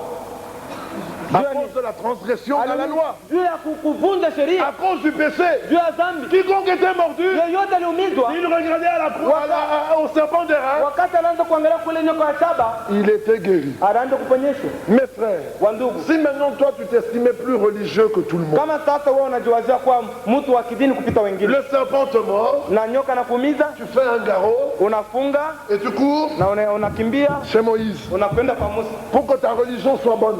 juu dini yako kuwa mzuri, Tu allais mourir en chemin. ulipasha kuwa mkufa munjia. On te ment par le serpent. Nyoka nakuumiza, Au lieu de faire ce que dit la parole, pahali pa kufanya ile neno inasema, toi tu commences à jeûner. wewe unaanza kufunga chakula, Au milieu de ton jeûne, katikati ya ile kufunga yako chakula tu meurs. unakufa. On te ment par le serpent. Nyoka nakuumiza, Au lieu de faire ce que dit la parole, pahali pa kufanya ile tu neno vas prendre une inasema, brebis wewe unabeba et tu la mets à mort. kondoo, Tu unamuua, commences à faire des œuvres. unaanza kufanya matendo Tu mourras ili wakati avant utakufa que tu aies achevé. mbele ya wewe kumaliza Mais ile mambo celui yako. qui était mordu Lakini ule aliumizwa et ne faisant rien, bila kufanya kitu hata il se kimoja, retournait simplement. na alianza kuangalia kwa mara Regardez moja, au serpent d'airain. kumwangalia ule nyoka wa Dieu, shaba mwenye kutundikwa, Seigneur, anasema J'ai Bwana, encore été mordu. niliumizwa tena. Mais grâce à cette œuvre, Jua hii kazi je sais ninajua que les serpents ya kama n'ont plus leur puissance. hii nyoka hana na uwezo tena, L'homme était guéri na ule mtu anaanza kuponyeshwa et il vivait. na anaanza kuishi. Il en est de même Iko namna moja moja de nous. kwetu sisi. Dieu a tant aimé le monde. Mungu alipenda Il sana a donné ulimwengu, son Fils. akatoa mwana wake wa Il pekee. a été élevé. Mwana wake alitundikwa na Et kunyanyuliwa. Jésus ne représente pas, le serpent d'airain ne représente pas Christ. Nyoka wa shaba haionyeshi Kristo, hapana, Il représente le péché lakini nyoka wa shaba qui a inaonyesha été condamné. dhambi À iliyohukumiwa. Golgotha, Golgotha c'était le péché ilikuwa ni qui dhambi, était exposé. ilikuwa ni dhambi ilionyeshwa wazi. À Golgotha, Golgotha c'était Satan ilikuwa ni qui shetani, était mis à nu. shetani walimweka À pale Golgotha, wazi. Dieu Golgotha nous disait Mungu alituambia que la puissance de Satan, ya kama uwezo wa shetani il la lui a arraché. Mungu alimunyang'anya À hayo. Golgotha, Golgotha Dieu nous disait Mungu alianza que kutuambia votre ennemi, ya kama adui wenu il a été vaincu. walimshinda. À Golgotha, Golgotha Dieu disait Mungu alianza kusema que celui qui t'empêchait, ya kama ule wote anaanza kufanya dhambi, celui qui t'empêchait ule alianza kukuzuiza de venir vers ya moi, kuja kwangu, je l'ai écrasé finyanga à Golgotha. Golgotha. Dieu nous disait, Mungu alianza kutuambia toi qui étais chassé, ya kama wewe ambaye aujourd'hui je te ramène leo ninakurudisha à Golgotha. Golgotha. Dieu nous disait Mungu alianza que kutuambia ta malédiction, ya kama ile laana yako elle a été ôtée inatoshwa à Golgotha. Golgotha. Dieu nous Mungu disait, alianza kutuambia vous êtes sauvés. ya kama mnaokolewa Aujourd'hui, leo. celui qui reconnaît son mal, Ule wote anatambua ubaya wake, qui voit dans quel état il est, anayetambua muhali mule iko, il lève le regard kama ananyanyua macho vers Golgotha angalia ku Golgotha et il dit, na Seigneur, kusema c'est Bwana, à cause de moi ni juu yangu que tu es monté ndio là. ulipanda La ku Golgotha. Bible dit, Biblia il inasema a la vie ni éternelle. mwenye kuwa na uzima wa milele. Qui a la vie éternelle? Ni nani anayekuwa na uzima Lève wa le milele? doigt. Aonyeshe mkono wake. Alléluia. Que ce geste ne soit pas fait Hii namna mnafanya msiifanye pour juu nous faire plaisir. ya kutufurahisha, Mais il faut que dans ton cœur, lakini napasa ndani ya tu moyo sois wako convaincu ukuwe na hakikisho que le problème de ton péché, ya kama mambo ya dhambi yako Dieu l'a résolu. Mungu anaimaliza. La condamnation qui pesait sur toi, Ile hukumu ilikuwa yulu on yako, avait lu. tulisoma. Peut-être que tu t'appelais Paul. Saa zingine ulikuwa Tu Paulo, es né dans le péché. ulizaliwa Tu mzambi, as commis adultère. ulifanya usharati, Tout ton mal ile ubaya que tu as déjà fait ile yote et ulishafanya que tu feras na encore ile utafanya tena. à Golgotha, Golgotha, le Seigneur Bwana a déchiré. alipasula, Il a déchiré. alipasula, Il n'y a plus de dette. hakuna tena deni. Ah mon frère, Ndugu tu yangu, es un homme uko libre. mtu huru. Amen. Amina. Cette nouvelle était si grande Hii habari ilikuwa mkubwa que sana, quand le jour de la Pentecôte, na wakati wa Pentekoste Pierre leur annonça cela, Petro aliwatangazia habari ils hii. dirent comme Nicodème, Walisema kama vile Nikodemo, que devons-nous faire tutafanya basi nini pour être sauvés? tuokolewe? Pierre dit, Petro anasema repentez-vous. mutubu, C'est-à-dire, regrette sincèrement ton erreur. ni kusema upate huzuni kabisa kabisa Et kwa regarde dhambi yako, sincèrement à Golgotha. na uangalie kabisa kabisa kwa Golgotha, Et fais-toi baptiser na ubatizwe au nom de Jésus-Christ. mu jina la Yesu Kristo. Pas pour que tes péchés te soient pardonnés. Haina juu madhambi yako isamehewe, Tes péchés ont déjà été pardonnés. lakini dhambi yako iliisha samehewa. C'est celui qui est pardonné, Ni ule ambaye alipata qui usamehe, a fait l'expérience alifanya, de alionja la nouvelle naissance, alionja de kuzaliwa la mara vie ya de pili, Dieu en lui. na uzima wa Il Mungu ndani sait. mwake. Il sait Anajua qu'il n'y a plus de ya condamnation pour kama lui. kuna tena hukumu Que kwake, celui-là se fasse baptiser ule basi à abatizwe cause du pardon de ses péchés juu ya usamehe wa dhambi et yake, pour recevoir le don du na Saint-Esprit. utapokea zawadi ya Roho Et Mtakatifu. ce jour-là, Na ile siku plus de 3000 ans, zaidi ya watu plus que l'assemblée qui est ici, zaidi ya watu 3,000 kupita watu kwa hapa entrèrent dans le royaume. waliingia katika ufalme. Bien-aimés frères, Wandugu wapendwa, quand Dieu a envoyé le message de l'heure, wakati Mungu alituma c'était ujumbe à wa cause wakati, de toutes les déviations ilikuwa ni juu ya ile kwenda pembeni qu'il y kote, a eu dans tous les âges. ile iliyokuwa katika nyakati Dieu peut zote, nous ramener de toutes ces déviations na Mungu anapenda kuturudisha kwa ile pour kwenda qu'il ait pembeni, une église sans rire, hivi kupati kuwa kanisa sans moja tache, bila minkanya, bila alama ni rien de semblable. au kitu cha namna Une hii, église qui se repose totalement kanisa yenye kupumzika kabisa kabisa sur l'œuvre de Golgotha. yule ya kazi iliyofanywa kwa Une Golgotha, église qui demeure ferme kanisa yenye kukankamana dans la grâce muneema que Jésus leur a accordée. ile Yesu aliwapatia. Une église Kanisa moja qui sait inajua que sa force, ya kama uwezo wake elle l'attire de Christ. unaitosha kwa Kristo. Voilà l'église qui arrivera à l'achèvement. Tazameni kanisa itafika Quiconque met des kumilifu. petites religions en chemin, Ile yote ataweka tumadini munjia, ajoute un peu à la parole par-ci par-là, kiloko kuneno hapa na hapa, c'est là même qui s'arrête. ni pale tu ndio Et atasimamia. c'est là que l'esprit, l'onction te quitte. Na ni ile wakati roho umimio wa mafuta unatoka, Tu es sauvé, unaokolewa, mais tu es arrêté en lakini chemin. unasimamishwa njiani. Pourquoi? Parce que tu ne te reposes pas pleinement Ni kwa sababu hausimamie kabisa kabisa sur Golgotha. yule ya Le Golgotha, jour que tu enlèves ces boussons, na ile siku tatosha ile tu kifuniko, ôtes ces obstacles na Mungu atatosha ile yote ile et tu reprends le chemin. na utarudia Dieu munjia continue avec na toi. utaendelea, Mungu ataendelea pamoja nawe. Levons-nous. Tusimame. Je m'excuse d'avoir été plus long que prévu. Nina munirehemu kwa kuwa nilikuwa mrefu kabisa, Mais le Seigneur lakini Bwana voudrait nous placer dans une telle position anapenda kutuweka katika hii hali que les choses puissent changer dans nos vies na hivi vitu vipate kubadilika ndani ya maisha et yetu au milieu de nous. na katikati yetu. Nous allons chanter le cantique Kisima Safi, c'est ça? Oui, 133. Tutaimba wimbo Kisima.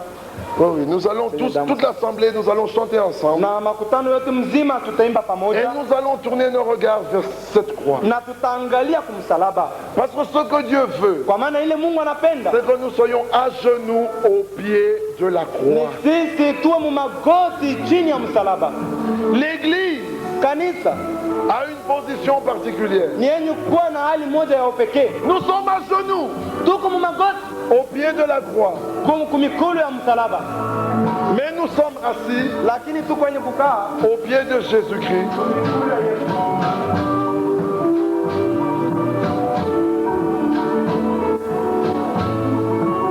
Nous sommes assis au pied de Jésus-Christ tuko kumikulu ya Yesu Kristo, pour écouter ce qu'il nous dit. tuakusikia ile unatuambia. Entends. Kisima